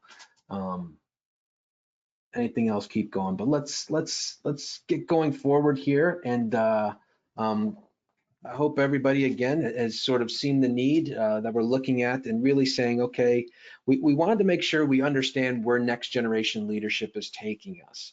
And in order to understand how we can deliver solid, impactful training, we sort of have to know what direction we really want to go. And that's what the first part of this session was about, was really reaffirming, looking at data and looking what we know to be true to point to the pattern and link up the dots to say, yes, are we investing enough time in developing the skills of conversational mastery that are really are something that are tangible, that we can see impact on a lot of different areas. And what most people who work with me or know me would say is that I'm all about efficiency. I really like to get to the sort of causation, the heart of things, work there and allow it to sort of spread and permeate through multiple areas. And when we look at 80% of the workday essentially being in conversation, to me, that says, there's something there. Can we get better at those conversations? And yes, we can. So let's kind of look at how the model and what we've been doing up till now. This is an interesting one, the traditional sort of way. And please let me know if you see this is the traditional sort of way of seeing things. Pit stop learning is what we sort of look into it as. Let me know if you kind of see that as well. Does anybody else kind of, see this as the standard way? This is a strategy? I mean, we want to see performance increase over time. So what we do is we come in and and Michelin, you did a great job earlier, just right ahead of me when you talked about we have to look at um, spreading it out over time. I mean, because what we're talking about is skill. What we are talking about is habit and recall. And when you train, that's what you're doing. You're building muscle memory. You're building these sorts of things. And sort of when we look at pit stop learning, it's okay, we're going to bring in here. We've noticed, we noticed that we need to invest in leadership training. Okay, great. We're going to go and research. And what do we need to do? Well, we want to, even in communication, well, we want to bring in, a training or a workshop or a webinar on communication. Great. We bring that in. We do a little follow up. We took the poll earlier that said, where everybody is with follow up. And then what happens next? Time goes on. Our strategy is really being implemented. So this is what we have to break out of, that traditional L&D of pit stop learning. But we also need to understand where people are currently looking at digital learning. A lot of people have brought in e-learning, digital learning, LMS systems. So let's sort of look at, okay, we've moved ahead on that. We've brought in some technology and things of that such. Now we need to sort of look at, well, is that training, going well? And what we did is we looked at over across 5 different industries, 85 large corporations, and trainers, first-time managers, and enrolled managers. And we wanted to look at them. And what we found across all of them is that keeping people engaged in a digital learning or e-learning is tough. It's not easy. And it's not really giving us much better benefits than really the old pit stop learning technique. And that's kind of a tough pill to swallow because we've invested a whole lot of time and energy and resources into updating our systems and bringing in these robust systems and transitioning our learning onto a platform that can be used anywhere. And while these are still needs, we're not seeing the needle move on engagement. And so when we looked at, we broke it down and we focused on the sort of the well-known approaches to digital learning. And we started to ask questions about strategy, tools, and policy. And the classic and well-known ones, the sort of strategies that we are traditional, everything is very knowledge-based, right? We're going to share videos and material, books. It's knowledge-based. And the tools are sort of basic interaction. We can have some forums, we can have some open dialogue, but we're really, it's kind of at a fundamental, just sort of foundational level. And the last is sort of the policy around these approaches. And what we see is, the traditional is being voluntary or sort of mandatory. And so we asked these questions to those groups. And what we saw from the data was that the majority of people hate mandatory programs. Go figure. They don't like being told what they need to go to and do, but it's interesting to kind of find out why. So most users don't like mandatory programs, but I'll show you in a graph. I mean, you actually get better engagement at different times out of being mandatory. So while we understand the trainees don't like mandatory programs, from the trainer side, we sort of say, yeah, it's kind of the only way to get them involved in it. But it also has some certain areas of challenge. So then we asked, what was your last course engaging? And most people said no, not at all. It just wasn't, or just at the beginning, right? So it sort of fizzled out. And trainers were saying, well, it was, yes, and not so much. And so again, just kind of putting in the question box or the chat box, if it somehow miraculously came up for you there. What's the typical sentiment in your organization? Share with us a little bit. Is the typical sentiment, I mean, do you have the data? Are you being shared this feedback? Are your courses truly engaging? And again, we have the sort of data that we get sometimes when we send out surveys. Was it engaging? This and that. And we can't only rely on that sort of it, but what do you know to be true? Are you seeing engagement? And by engagement, it's people actively wanting to be there, taking what they've got there and bringing it into the workplace, motivating other people to look into that training and talk about it. Let me know how you're sort of seeing that throughout yours. We asked the third question was around balance. Was the course balanced? And it was interesting that the rhythm, how was it? How did it go? And most people said, I tried to keep going, but I couldn't. Or yeah, it's just sort of just what I expected. Oh, I'm sorry, that kind of went to the next one. And what we ended up seeing, apart from that, was that the average commitment level to digital learning was interesting to see. Our employees tend to rate high, but e-learning, oh, wow. Yeah, absolutely. Michelin brings up a great point here. She says our employees tend to rate ILT classes, I think in learning training classes high, but e-learning not as much when it comes to leadership training. Thank you for that. And that, again, that is such a good indicator to show us the opportunity we have to really, we know why we go to e-learning. There are so many benefits. Not just the resource allocation to digital learning versus that, or the way it flows into cadence and those sorts of things. It is exhausting. If you've ever put on a program, or if you've ever been bringing programs in and out of the organization, it's extremely time consuming to get everything prepared, to coordinate, to communicate, to follow up and do this and do that. It is quite exhausting. And so is it more engaging? Absolutely. Anytime we interact face to face, we typically have that engagement sort of factor. But the downside of it is sort of all the additional resourcing it takes. And so you can see here is that, again, we were talking about the mandatory course. What I find interesting on this graph is that only 6% of voluntary course completed the course. And you can see around here, month 4, that, if it was mandatory, it just kept going down, but then it spiked back towards the end, almost like, oh, I put this off for too long. It's time to get re-engaged because my boss or somebody might come and talk to me about it. So I think that's why we see that uptick.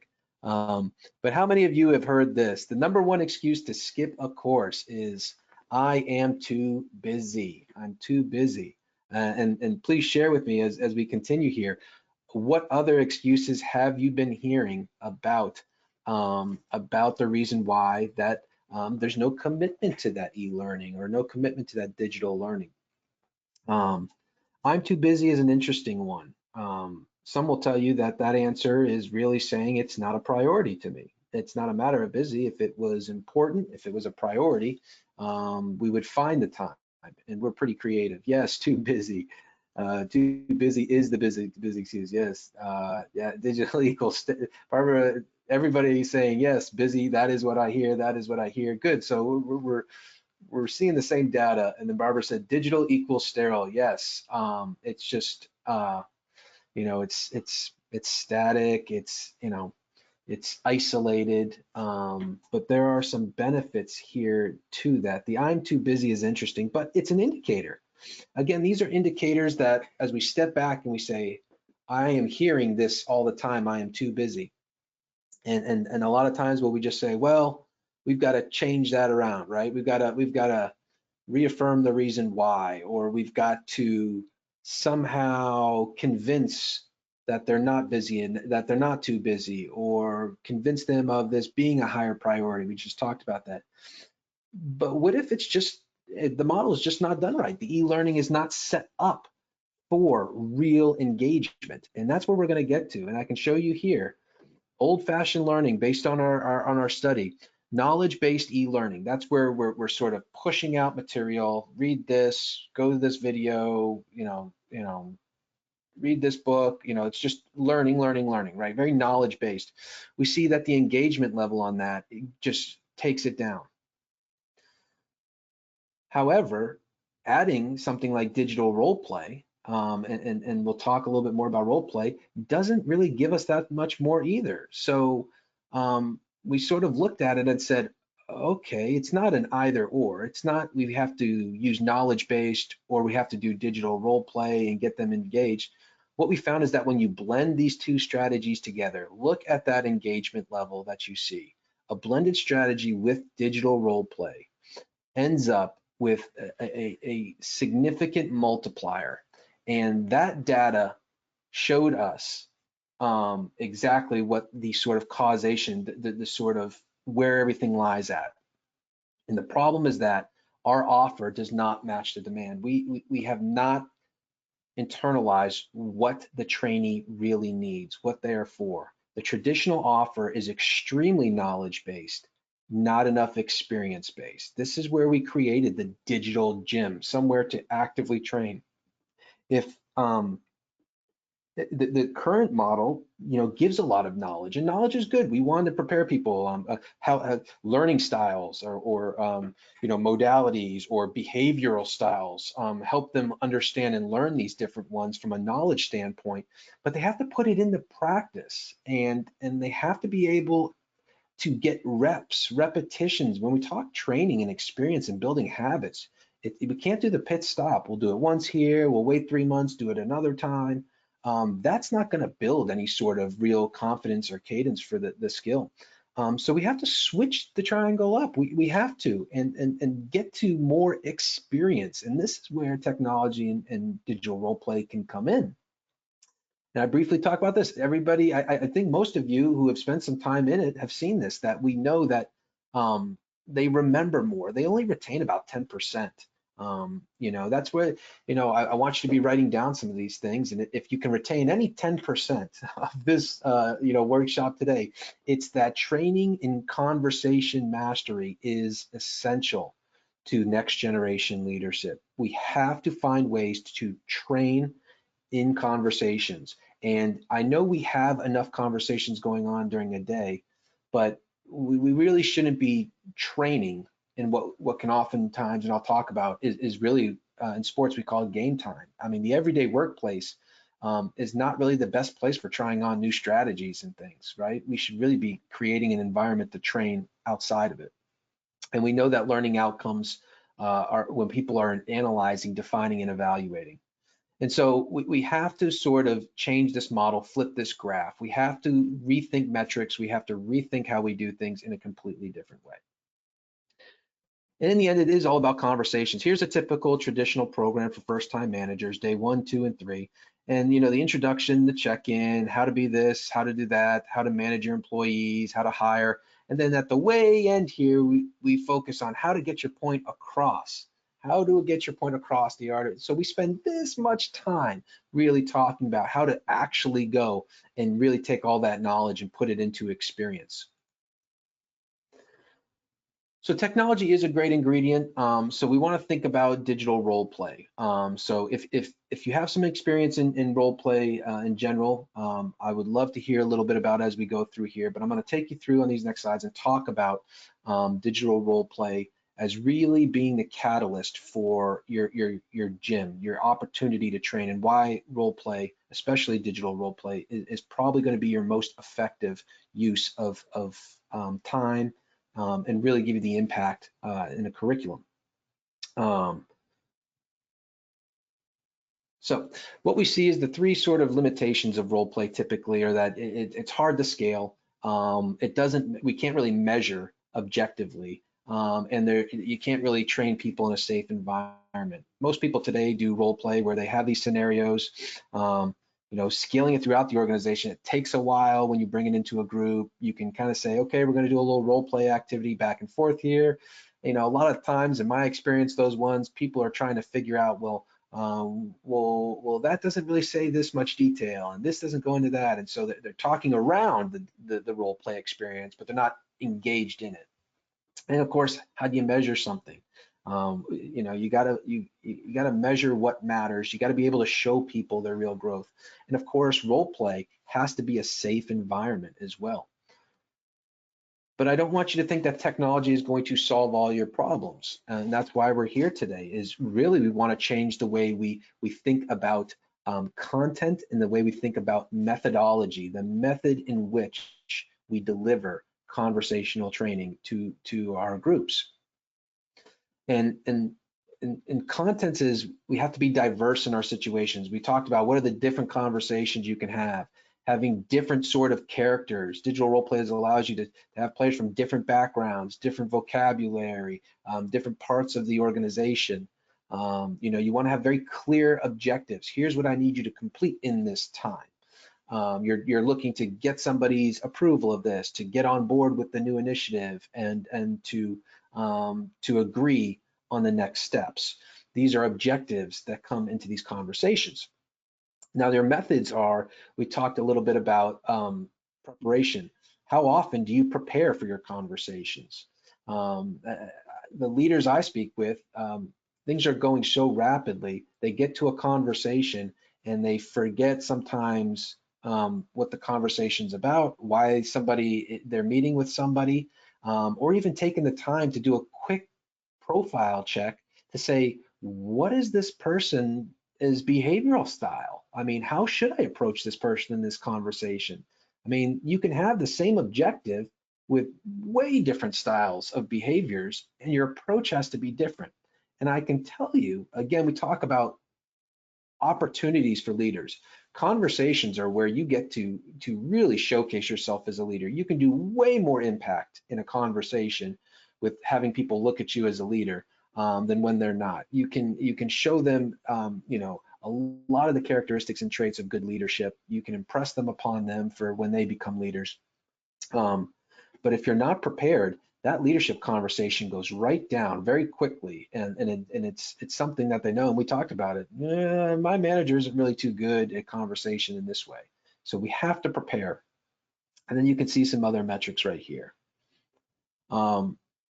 I want to talk the next briefly about what should you measure. We talked about it. What should you measure? And what we measure in digital role play is we keep it very simple, and we have to keep things simple. But again, ask the question of simple is good, but what gives us the most impact, the most understanding of really growth?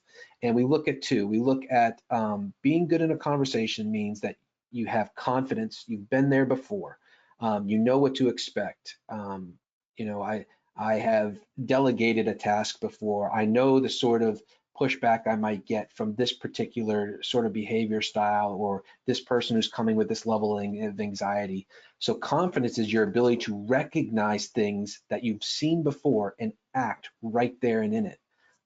In sports, that's what we wanted, people who are confident. The coach didn't put out the same starting group every time.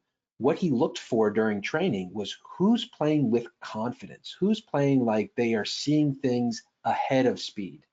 And that way, those are the ones I want to put in there because they perform at a higher level. But I can tell you that the metric that probably means the most is that one on awareness.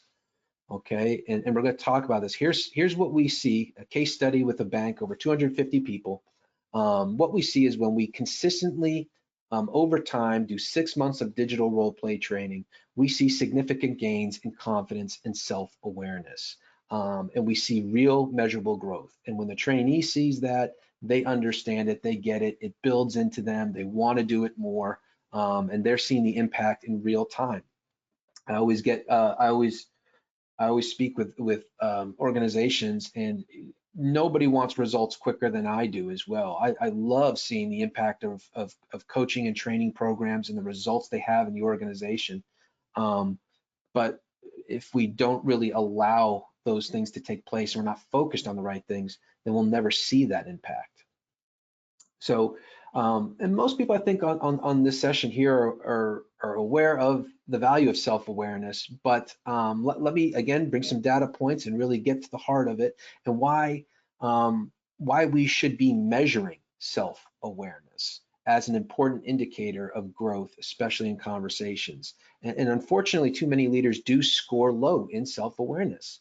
And again, these are all things we know about. We talk about the emotional intelligence as being one of the biggest factors in developing leaders.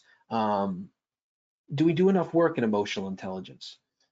Because what I can tell you is that the experience is, and please check in with yourself, is that we can't regulate what we're not aware of. And so if our leaders are more aware, they can make change happen more often and quicker. The problem is that they're unaware of what they're doing in a conversation. How many conversations have you had where you left the conversation thinking, oh, it was the best conversation ever, but the other person's probably thinking that was the worst conversation I've ever had. And so we want to make sure it's matching and it's mirroring, taking an honest look to what is going on. Just for benefit of time, I wanna kind of move through a few of these. What we know from being more self-aware is that you can recognize communication styles better. You get strength. You understand your own strengths a lot more. You understand some of the weak areas and where you need to focus. And again, you want to raise that ability to self-control, to self-regulate. But if we're not aware, and so digital role play allows you to have these elements built in to where you can measure awareness in real time. And that's so important for somebody to become more motivated. Are they aware of both internal and external awareness? The impact I'm having on this person, this conversation, and vice versa? Am I aware of how my performance in that conversation impacted that person? So we want to be able to look at both of those. A great book there, Insight, will help you kind of look more. If self-awareness is one of those things, it's a great book that you can see right there. And message me later if you don't get it from the slide deck. I'll be happy to share it with you. Again, I'm going to move through a couple of these. I don't want to re-hammer home points that are already well established and know. But let's look at the big data. Big data, another great book there, Big Data, that looks not at self-awareness, but how we can leverage data to really, again, find deeper meaning. Now, this was in our studies when we looked at leaders on self-awareness. And when we looked at the distribution of awareness, we found that really the majority of leaders have a medium level, far less than what we would expect out of our leadership, is to have high levels of self-awareness. And so that's an area, that's a pain point. We have to get into that. Leaders who are not self-aware, again, can struggle in not only regulating themselves and their actions, but helping regulate the sort of social side of things and bringing teams and groups together. So we really want to showcase, hey, these are the areas we can train. Again, it's like a sort of a waterfall. Okay, leadership is built on a vehicle of communication skills. Great. We communicate 80% of the day. Okay, we should design something around practicing, experiencing communication and conversation. Great. Well, what are we going to measure to know if we're getting better at that or not? Well, are we more confident in our conversations? And are we more aware of what's taking place in these conversations? And so again, we're building the sort of the framework here for what digital role play allows us. This is an interesting graph. I'll just show this for a second here. We talked earlier about the seniority in an organization. What we actually see is that over 10 years in an organization, we don't see people getting much more aware, and that sort of is like that's not good. We sort of get complacent, and again, we don't stay sharp. As I was saying about playing in sports, it was the people who had been there the longest that know the value of staying sharp, and they continue to train and practice. But when we translate that over into sort of organizations and business and teamwork, we sort of think, well, the higher we go up, the more you've already retained and the less you sort of have to do at this point. And again, you have to stay sharp. You have to, continue training if you want to keep that skill going. If I just stopped, I mean, think of any skill. Um, even like riding a bike, the more you ride a bike, the better you are. If you've ever stopped riding a bike and said, well, 20 years later, I want to get on and see if I can ride a bike. Yeah, you don't have to relearn the whole thing, but you sort of have to take some time and get back into it. And you're definitely not going out for these long rides and everything like that. So as we continue to mature in the organization, we can't afford to just stop our training, especially in conversation. In fact, we probably need to ramp it up a little bit more. Um, yes, Barbara asked, sorry, Barbara, this was probably, how do you prefer to measure self-awareness? Great. And I'm going to show you here, but I'm going to kind of speak on it here right now, actually. What we do in the digital role play system is when we have the conversation, and that's why I want to move along here, is because I want to take you all into an actual experience to let you see how it can really play out. What you want to do is you want to have them measure their own self. You want to give them a couple questions. Hey, how did you think about the conversation? Did you build trust? Were you able to get your point across? Were you supporting? You go ahead and measure a couple different dynamics and have them take a self-assessment. This is the beauty of technology and where AI is really leveraged, is that the AI system, it computes throughout a conversation on that awareness, and it'll give you the subject, the person that you're having the conversation with in the digital scene. They will share with you they will have you scored throughout at how the conversation went for them. And in fact, they even do a cut scene so that after you've rated yourself on self-awareness, they'll give you a cut scene. So, and something you rarely get to see is you'll actually see what they thought of you in that conversation. And it measures that over time because, conversations are not just point in time. They're sort of a building. It's sort of like a symphony that it sort of builds up and down, and it's free flowing. So throughout the conversation, the AI can measure those where the person's at certain points, and they can really deliver you back how that person reacted in it. Great question. All right, quickly, I want to go through here. We did a couple of case studies, over 1,500 hours of training with a couple of different industries, health industry and the banking industry. I'm going to hop, I'm not going to, these are just the specifics of it. 8 hospitals, first-time managers, and we're going to show you where one simulation a week is really very impactful. And so when we talk about timing, you don't need much more than 40 minutes a week to train to really get those boosts in confidence and self-awareness. So I'm going to go, and I'm going to bring you to the final one here, performance and self-awareness. What we saw in both of these, and I have a graph here just at the end that I'll bring both of them, is right there. What we saw was that there was a critical threshold of self-awareness. What we found is that once the trainee meets this threshold of self-awareness, where they're at that sort of that critical threshold where it doesn't really take off too much more than where it's at, we see this boost in performance that shows us that as soon as they get to an awareness point, they are now able to multiply how much more impact they can have, and they are performing better. And this again shows us that we should be really looking at self-awareness, because if we can help people become more self-aware of what they're saying, how they're acting, what they're doing in a conversation, they're more likely to start performing better in conversations simply by just being aware. So our data does suggest that awareness is worth the time measuring and investing in. But of course, the other one was confidence. And that the reality is that practice makes permanent. Doesn't make perfect, but it definitely makes permanent. That the more you practice, the more permanent you're going to be, the more habits you're going to build. And sort of, again, I want to move through a few of these things. I want to get to some really impactful slides here about the confidence factor. And we talked about confidence being that I've been here before, I know what I'm doing, I've seen this before, so I'm able to react. It's almost like a total recall. Oh, I've seen this before, I've had this pushback here, or I've seen this objection before, and I know how to handle it and go forward. More confident you are, more able you are to complete the objectives and inspire and really lead other people in that time.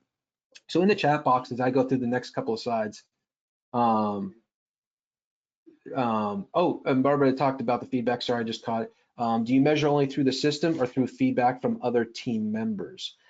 So here's where, again, in the training, most people are set up to get some of that. We'll talk about some of those.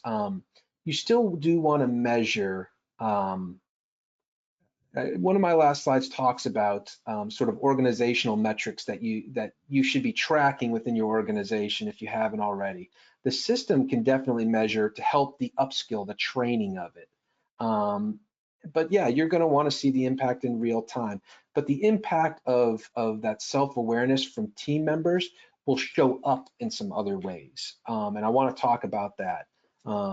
You don't have to, go around with a survey to the team members and say, give me feedback on their conversations. You'll know if their conversations are getting better by tracking separate metrics, and we'll talk about that. But keep feeding in, the ability to connect with it, more conversations. One of them is getting things done on time. If somebody is consistently late with their projects, that is an indicator to go back and say, something's happening here. Is it because we were not aligned quickly? People didn't understand the vision. I wasn't able to get people on board, get them doing things at the right time. Again, conversations, things to help people get going. You'll see it show up in these other metrics. Let me know though, what sort of things, just a kind of an inquiry, what sort of things, and this helps you understand where confidence has always been there for most of you, that the more confident you are in something, the better things get performed. What sort of things do you derive your confidence from already? And again, our data shows we did 2 different groups, about 250,000 leaders, over 6 million digital role play conversations. I know that's a lot, and it's great. We love it. We love people that get involved in the system and work more. We had 2 isolated groups here, group 1 and 2 on the left, you can see there. And then when we, the group number 1 just did traditional route of role play, and the other group did the digital role play. And what we saw was, you can see there at group 1 and group 2 on the right side of things, is that group 2, when they practiced digital role play over 6 months, were much more confident overall. And again, the data we showed earlier about people feeling prepared or ineffective in their role as a leader. Okay, this is the slide I sort of wanted to get to for a second here. And one of the most interesting things I found when I transitioned into sort of the private sector and organizational work was that, in sports, we had 5 days a week to train.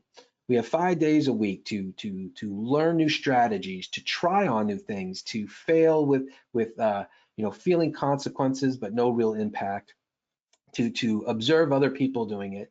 And we had 5 days to train and then bring it in on the game day. Game day, and no coach ever said to me on game day, hey, Alex, I want you to try something new out there today. No, what they did was they put you in the game because they saw you try things on and they know you have a level of confidence to put it into action during the game day. So game day isn't where you try new strategies on. But what I found very interesting out in organizations and corporate teams and managers and leaders was that, where is the practice environment to train any of these things?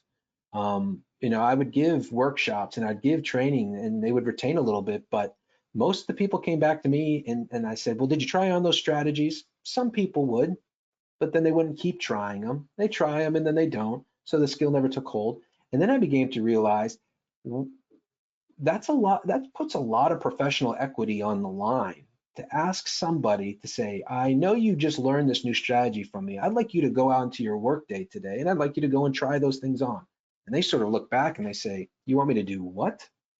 I don't know if I can or if I even want to do something like that. And I understand. So what it made me think was, well, where is the practice field for game day?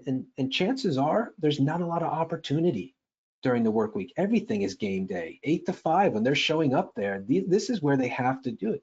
So we have to create an environment, a way for them to remove themselves but also space it out over time so it sort of drips in there a little bit.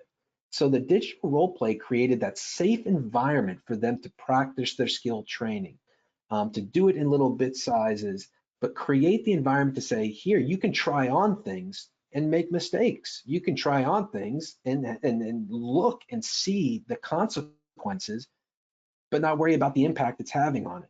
And then over time, over that 6-month period, they're just naturally taking it into it. They're more aware when they sit down with somebody. They'll say, "Oh yeah, I remember my practice and my training.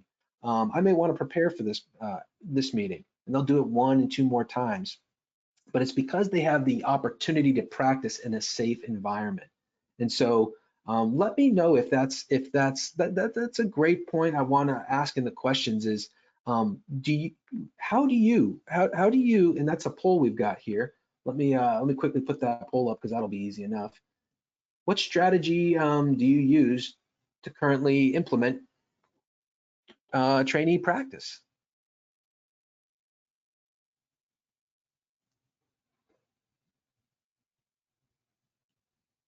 See some of these results come in. We've got in-class traditional role play. Yep. You know, and that can only happen so often.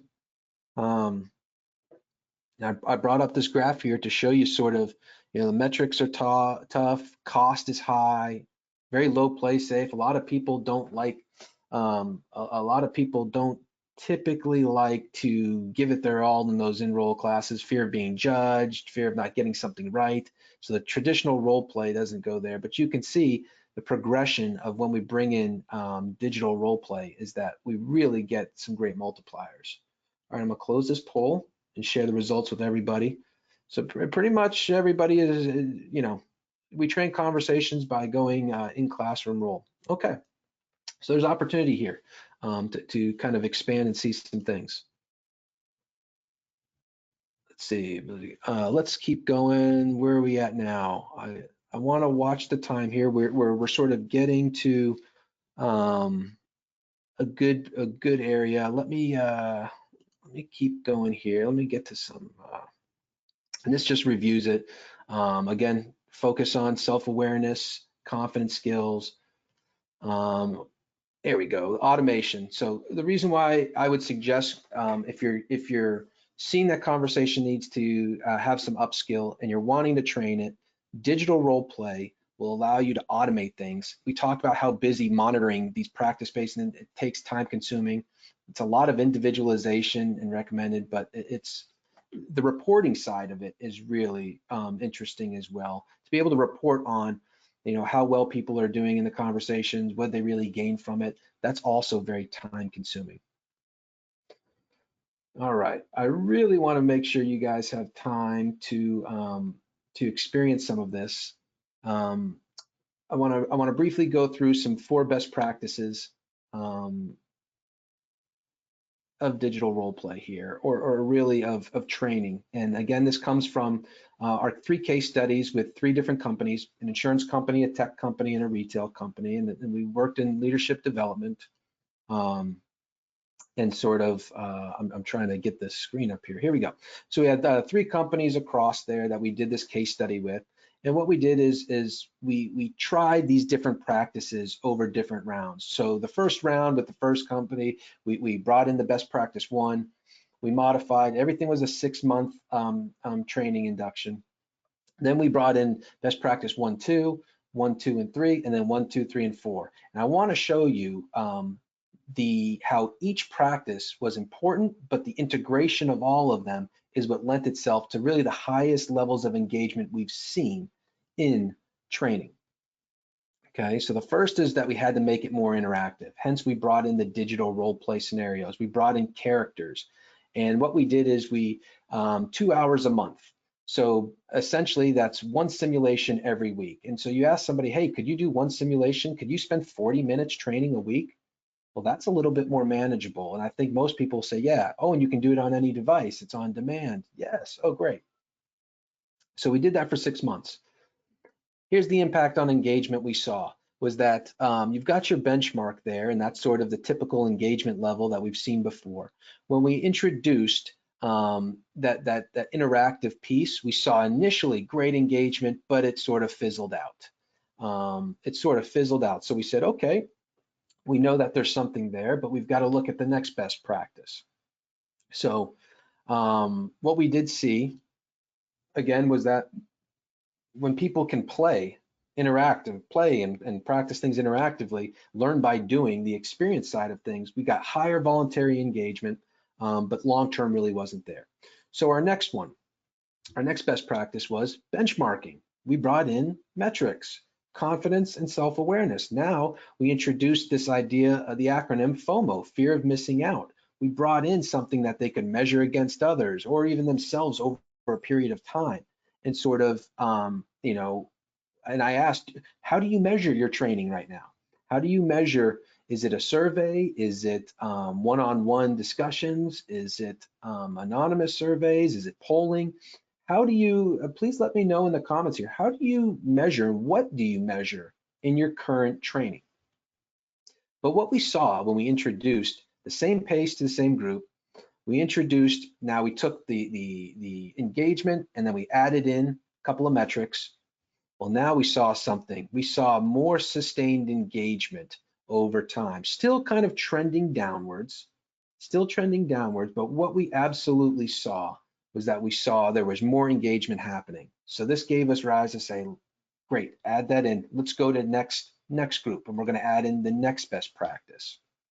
So what we learned was that it's an incentive, an interesting incentive. Provide sound metrics, comparison, and you'll have a longer initial engagement. These next two, though, were the ones that really made it stick. Combination, all the things you're trying to get to the impact on the business. Perfect. Yes, Mr. Linda. It is all about the impact on the business, right? And those are the metrics I mentioned earlier that I want to show where you will see that impact and share those with you. So that was the impact of knowing how I scored.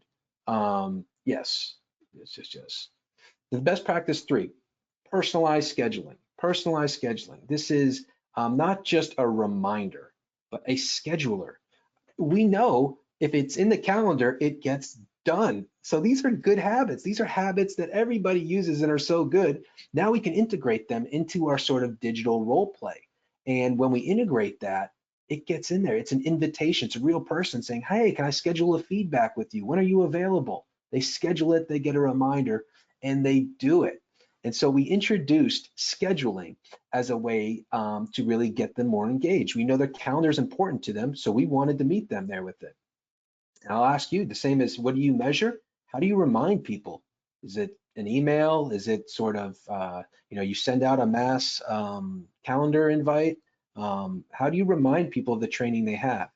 So we personalized it with the schedule, and now look what we have. We have a very serious growth in engagement. That is a substantial amount. Once we made it interactive, back and forth with real characters and scenarios, we added in metrics that were meaningful to them, still growing our engagement. The last part was, let's put it into their schedule. Let them take hold of scheduling these things when it is good for their workflow, not mandating, oh, it's going to be on Tuesday from 9 to 11, you're going to have a workshop training and role play on communication. That's like the start of their day. Anxiety starts. I see it when they come into some of these sessions. That's like, oh, this couldn't be the worst time. I have a project due by Friday. This is the last thing I need to do. I'm just not going to show up, or I'm going to show up and I'm going to bring my laptop and I'm going to be working on something else and not engaged in this. It's like, oh, no. But when we allow them to schedule it out, look at the level of engagement throughout. It substantially rises up. I mean, these are some serious numbers from these groups.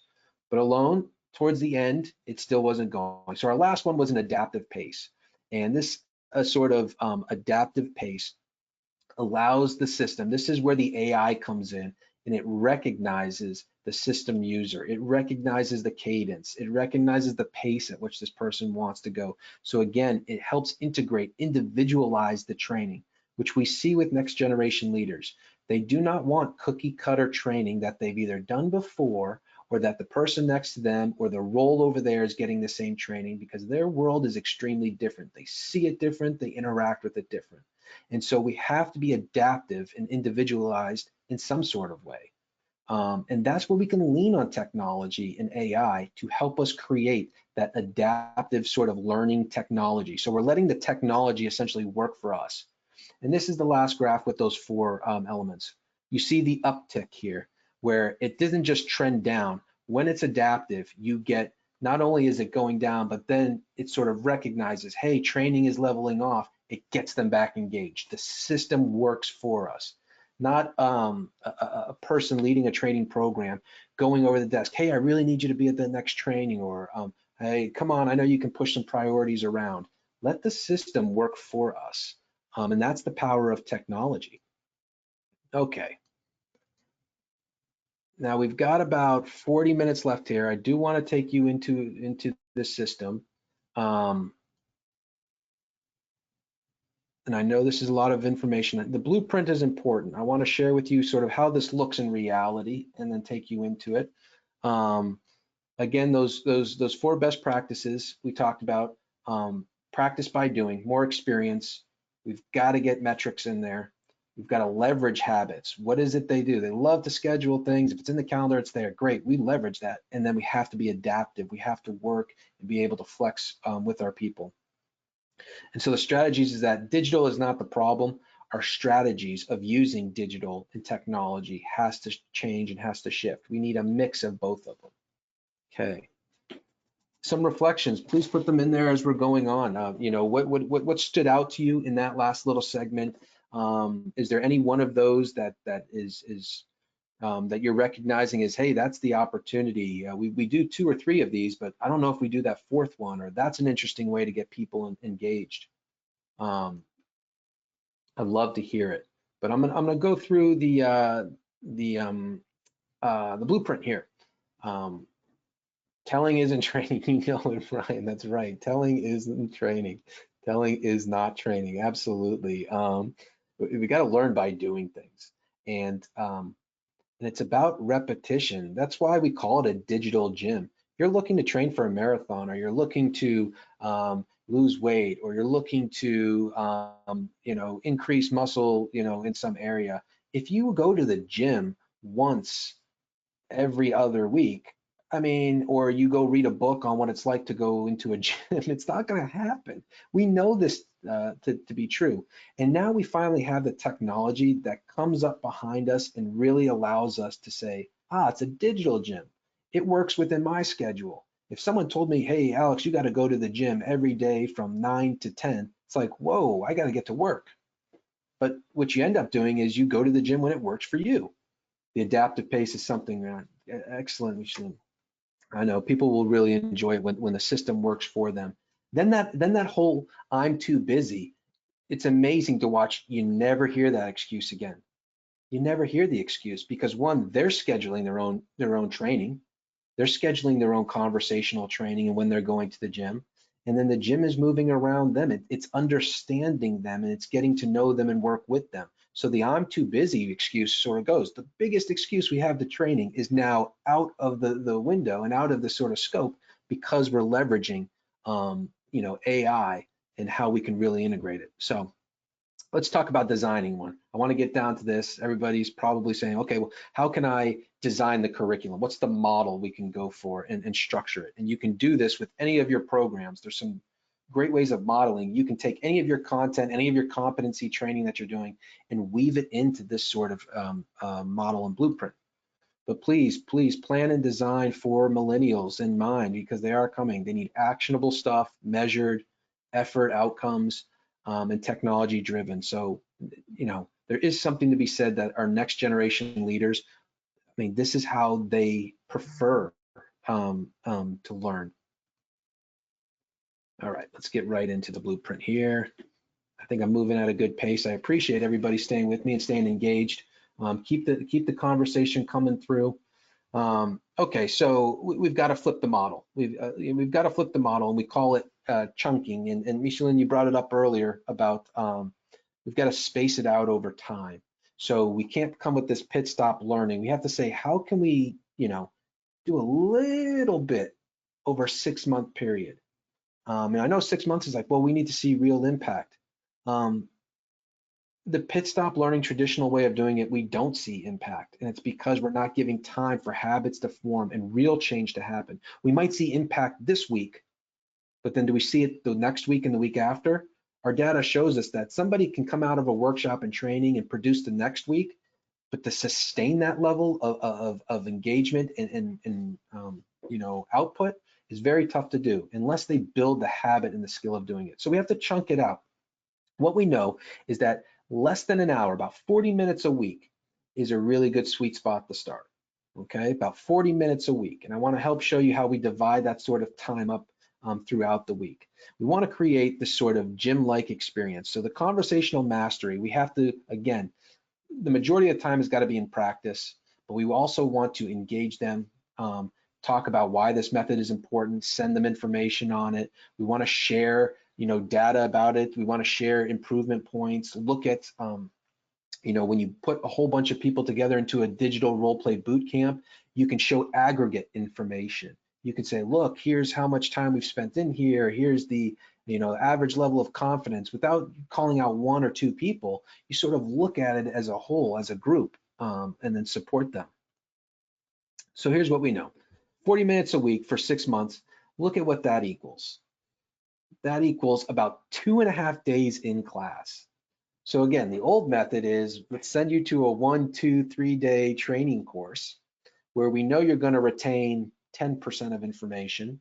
You'll have some great things, you'll use them, but they'll fizzle out. And we've invested all that time. If you're not already concerned that missing 2 or 3 days of work is going to set you back in your project, so are you really engaged in that training to begin with? So what we do is we span it out and we look at, well, 40 minutes a week, 40 minutes a week, and you end up getting that 2.5 days of class, but it's over time, it's more habit driven, more engagement levels, and you end up seeing more impact. So we want to look at how do we space these things out. We've got to look at it in this sort of way. You got to spend some time engaging in the method. All the rest is all the other training, the hard skills, the other types of training that you got to do. But if you looked at this in sort of, 5 days a week, we've got to spend some time engaged in the method. And this is about talking to them. What strategies are we going to use? Why is this important? What effort you expect? Why, showing them benchmark data. Here's, the same things I've shown you is generating that why. So we do have to spend some time engaging them on this method. And we see that in our case studies. Or practicing together. Group practice on the digital role play is great. We're going to get a chance to do that here, and I'm going to show you how we as a group, sometimes, yes, they can practice it in a safe environment, but you can also bring it back in for a group. You can say, you know what, let's take an hour today. We're going to train as a team today. I'm going to put Alex in the hot seat. Alex, would you mind going through a training? And I'm going to let everybody else coach or look at and take notes of what they saw, what they didn't see, what were the right choices. And together as a team, we can actually get better. So you get that in-person experience in addition to the safe environment for individual training. This is the bulk of it. We have to let them practice. You don't need binges. We talked about this. We don't need to go binging on material or on training. It's just not effective. It really isn't. And we have to change our mode of thinking about it. 1 hour a week is okay, consistent training, and that self-scheduling. Then the adaptive self-scheduling is key. And again, you can see 40 minutes a week is equivalent to about 2.5 days in class training with more impact. And here is the blueprint. 40 minutes a week, they spend a few minutes in preparation. They spend, so preparation is probably about 5 minutes. They probably spend about 20 minutes in the interaction. The average, our digital role play, the average time for an actual session is about 17 to 20 minutes, about 17 to 20 minutes for an actual event to take place. So you've got about 5 minutes in preparation. They take time to interact. They do the self-assessment. And then we have this great augmented replay where after the entire session is done, they can go back and play the situation over from a third person. They can hear somebody else make the choices they make. And they can say, I've had people say, ooh, hearing somebody else say that, yeah, I didn't hear myself say it that way, but now when I hear somebody else say it, yeah, I probably wouldn't do that choice the next time. That's great. That's what we call learning, is that they've actually seen it, they've separated themselves from it, and they can go back through the conversation and get better on it. And then that's that feedback loop. So again, we talked feedback, the debrief, metrics is how they learn. They look at the metrics, they see where they are at, they gauge themselves. They need to have impacts. How impactful were you? All this is generated through the AI system. When we leverage technology, it takes all of that work off of us as developers, as um, training and development individuals. Let the technology work, and then we can come in behind and bring that support that I'm going to show you in just a second. So there's the sequence again. You plan a program, find out what conversations matter the most, 1 session a week, 6 months, you set them up on the scheduler, you let them go through that, and look, 24 sessions over the course of a 6 months, 16 hours total. We're talking about big impact. Again, getting them into a digital gym, getting them, to sweat and to work out and to do it in their own safe environment within their own cadence is extremely important. I will say these last of the two is about keeping them engaged. The smart support. This is where you come in as sort of either the coach or the HR trainer or the developer or the manager or even the leader of the team. You want to have discussions with them, talk about it, sit down with them. Hey, did you train in it?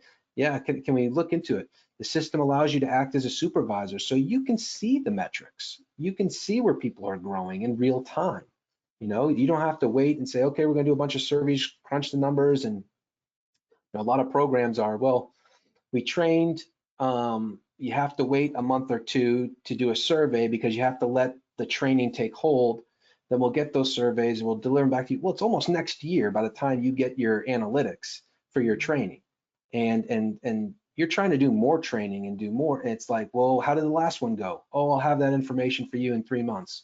No, you need to see the information now in real time so that you can go and say, yep, we need more training in this. Here's what it's seeing. Here's the growth. Here's the return on our investment in our people. Here's why we should do more people.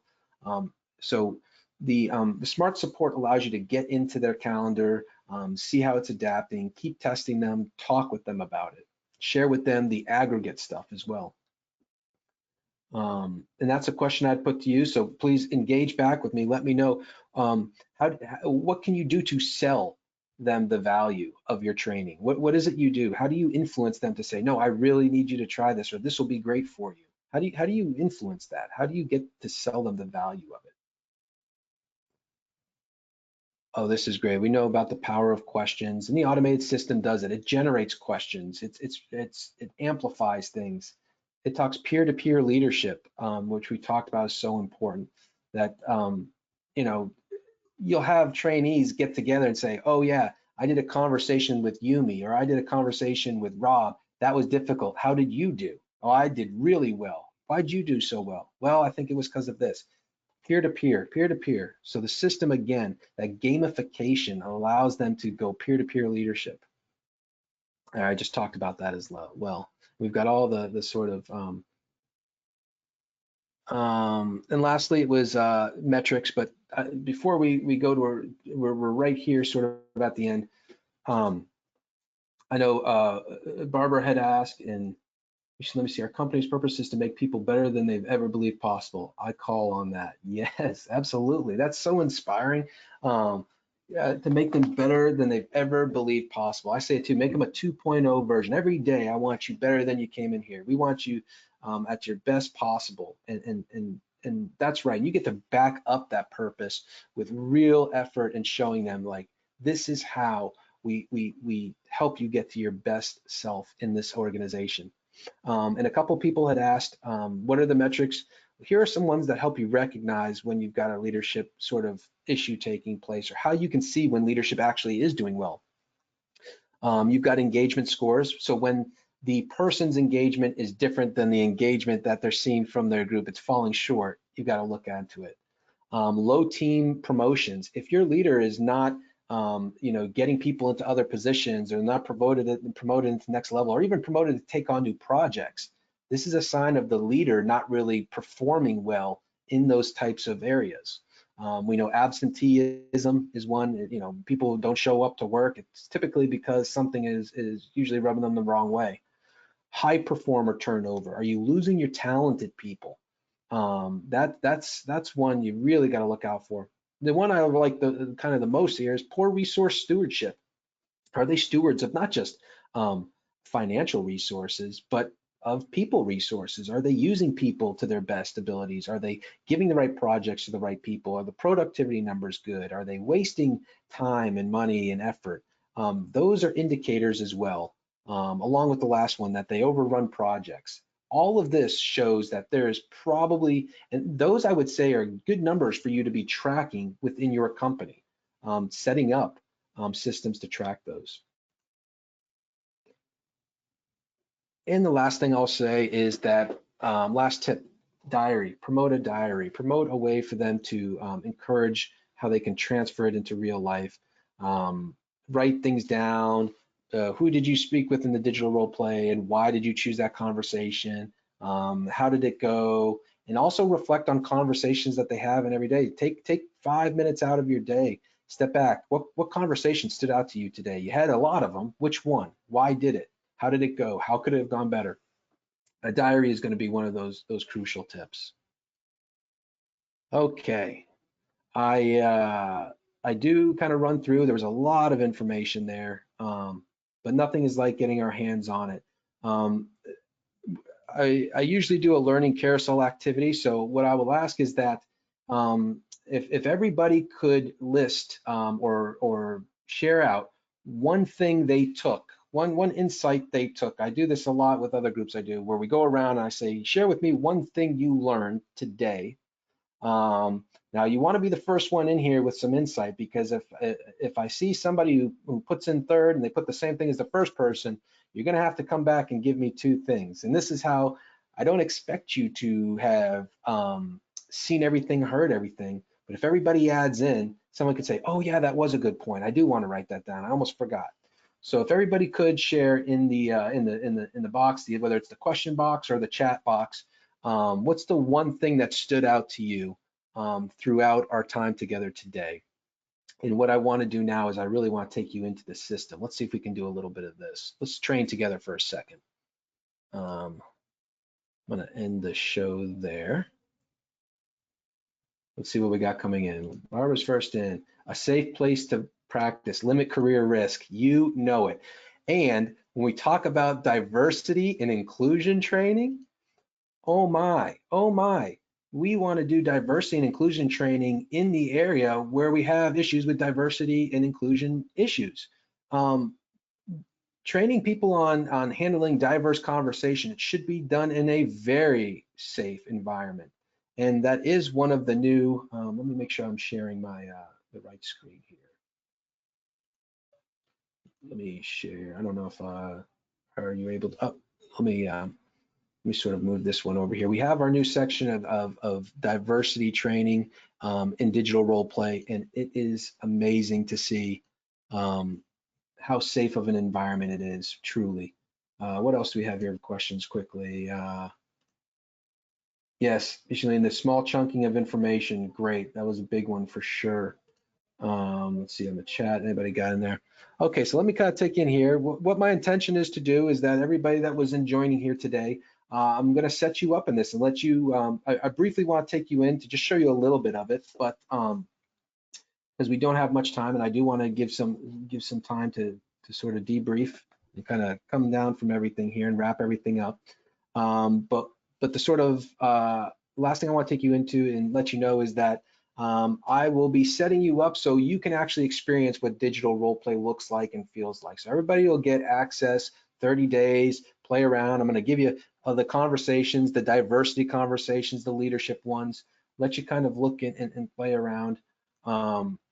So here it is in our thing. And again, I can set up boot camps and analytics. We're going to go into some leadership. And you can see here, we've got these conversations. And so look at these ones. So let's see, if I want to boost motivation. So you go into it, and here's sort of the average score, average duration. Look, to prepare for a meeting, I get to look at the character's profile. It tells me a little bit something about them. It tells me, what's their behavior style? What's the sort of relationship we've had with this person?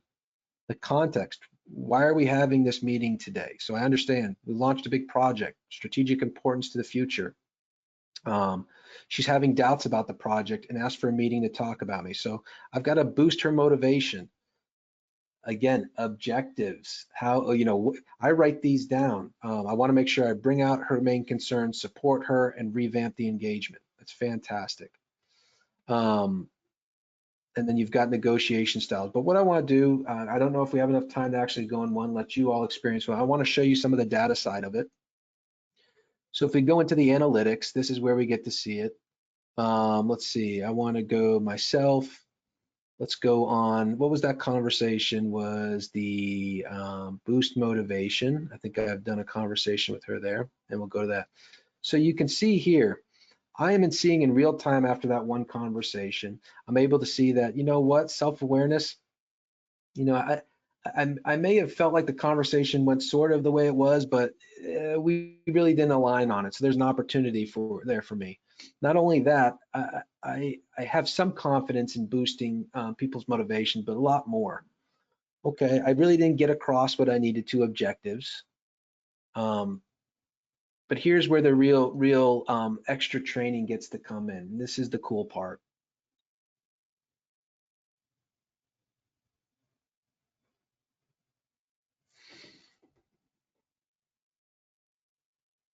So this is what we call the augmented replay, where we get to go in here. I had to set up this important meeting with the boss. This project is just too complex for the people they gave me. Know what we need. Just hope he listens. So that was the intro, how she was coming into the meeting. So it's something we rarely get to see is what are they coming in with? To understand people. Hi, Chief. Thank you for meeting with me. See, she comes in and everything had different. Hi, Danielle. No problem. Let me What's go on ahead your and mind? pause this.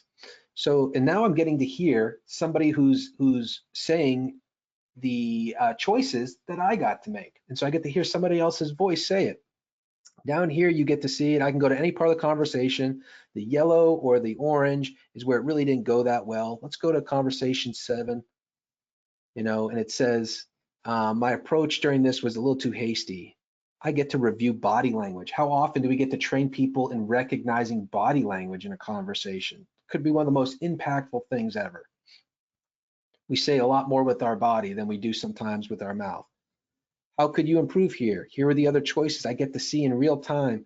Oh, there's the choice I made. It didn't go so well. What were my other options so that I can try to remember this for next time? And then what do I need to do on the next time? And then my skill watcher. Here's where I can improve. And all about the objectives and everything. And so I do this to show you, and then we can go back to listen. You can see the flow of the conversation here as well with the bar. What's your solution? First of all, what kind of role do you think the additional engineers should have? Mostly for supervision. If there is a problem during one step, then we will not be able to continue to the next one.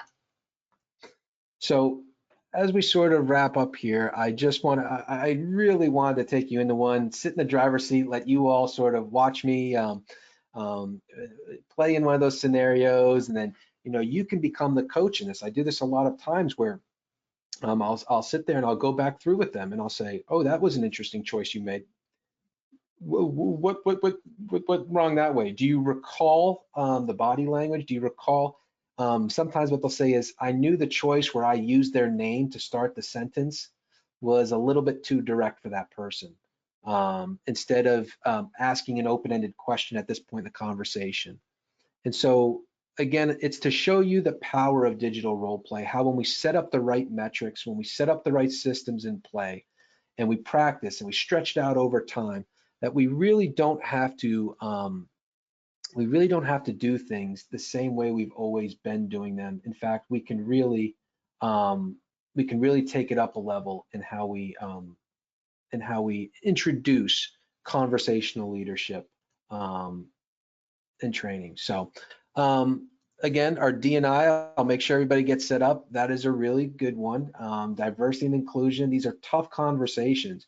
Gender discrimination, no tolerance policy, sexual orientation. These are conversations that if we are asking our team members to practice and try these things in the everyday workplace, that can be a huge liability too. That people overstep their bounds or don't. We need to upskill. We need to give people the resources and the training techniques in a safe environment so that they come in with confidence and they're not sort of feeling uneasy about these tough ones. So I appreciate everybody. The last, so that's on there. I'll make sure everybody gets in here. I think we have your email addresses. If there's a separate email address that you want us to set you up on, if you want to try it out with a couple of team members, please. These are all great. I want you to experience the power that digital role play, focusing on conversational mastery, some of those strategies, let you see them play out and let you see how they can really be impactful, so that you can really, again, take hold of some of the new ways of doing things and really be a catalyst for transforming that next generation leadership. Also, let me know if you'd like this, we'll make that available. I'm sure the recording will be sent available. And definitely please connect with me. I would love to continue the conversation more. I would love to learn more about what you're setting up, where your vision is for training. Let's just keep the conversation going. You can get me on any of those social media platforms, LinkedIn, Instagram, Twitter, and then also feel free to reach out to me. Always email, there's my phone number. I'd like to open up. I love saving a few minutes left. Hopefully I can let everybody go a minute or two early because I started a minute or two. Let me see, we got some fuzz. Is the content preloaded? Yes, the content is preloaded. So we have different leadership packs, and this is done by extensive. We have storytellers and we have people in the industry, like myself, as we go and do the research and we find out what conversations are important. And we have to create sort of the context, the understanding, and then we give it to a storyteller to really put it into nice detailed form, very professional storytelling. But we identified in those 4 areas of leadership. So we have, assigning a task, optimizing performance, negotiating objective. We try to keep it, isolated on the main things. Now, could you add your own content? That is something I would love to bring in and say, what conversations are you looking to? Yeah, let's talk about that. Let's see how we can create that situation scenario. It may not already be created, but if there's something you're seeing, I would love to have that conversation and see where we can, because these were all created out of common sort of everyday workplace scenarios. So I'd be interested to see if you find one that isn't already created. We've got more on sales conversations, how to have those conversations. See, we're having conversations all the time, so we should be training on these. Can I let colleagues use my login to try it? Absolutely, Micheline. What I would say is contact me. What I would like to do is maybe I can set a couple of colleagues up into a group boot camp so you can look at the aggregate information and set you up as a supervisor of them. I've got no problem setting them up on that to let you all play around with it and see it. I really think you got to get your hands on and really enjoy it a little bit. So please reach out to me, and I want to help you explore and let other people try it on too. I think they'll be fascinated by it. Absolutely. So in just sort of this last second here, I'll stop sort of sharing the screen. Bruce, I'll sort of bring you back if I can to say, can we open up for a little dialogue here? Can we open up some of the Yes, let us do that. I'm going to go ahead and open up microphones here so that if you have a question, you can unmute yourself and ask that. Oop, I cut off my camera there. Sorry about that. And I really appreciate everybody's time today, their engagement, asking questions, exploring themselves. It really is great to see people put time aside to really to invest in their people and themselves and look at things in a new way. That is something I absolutely enjoy.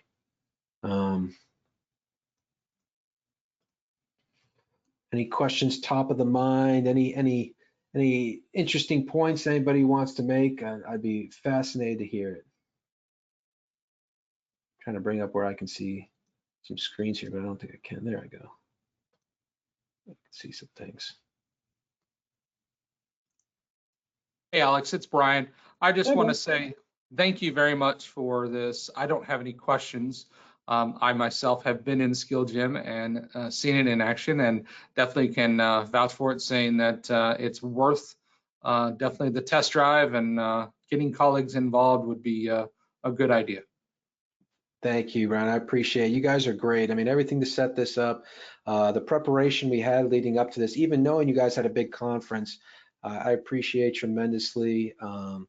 I'm a huge supporter, fan, member of ATD. I love what you all do. I mean, it's without organizations like yourselves, we really don't get the opportunity to meet, move the needle, experience, and see all these new things. You guys do a phenomenal job, and I appreciate all the help. And yeah, I shared with you about getting in there, so I'm glad you're getting in there and using it. And yeah, we just want people to experience this, to kind of look at it in a new way, and to take on that next generation leadership and really meet them where they're at, and be catalysts for that transformation. So I appreciate everything. And yeah, if nobody else has any more questions, I know some people, Barbara, thank you. She's got a noon.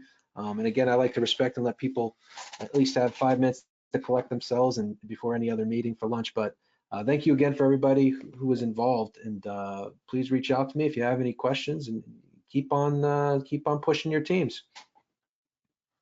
All right, wonderful. Well, thank you, Alex, for those kind words for the chapter, and thank you for being available to do this. If there are any other questions, we'll go ahead and we will close it out. I want to thank everybody for subscribing and joining us today, and we thank you for participating in the ATD training series that we do here. And we will see you guys next time. You can always visit tdhouston.org. You can check out more of the events that we are putting together for you. Go have a great rest of the day, and we will see you next time. Thank you. Thank you.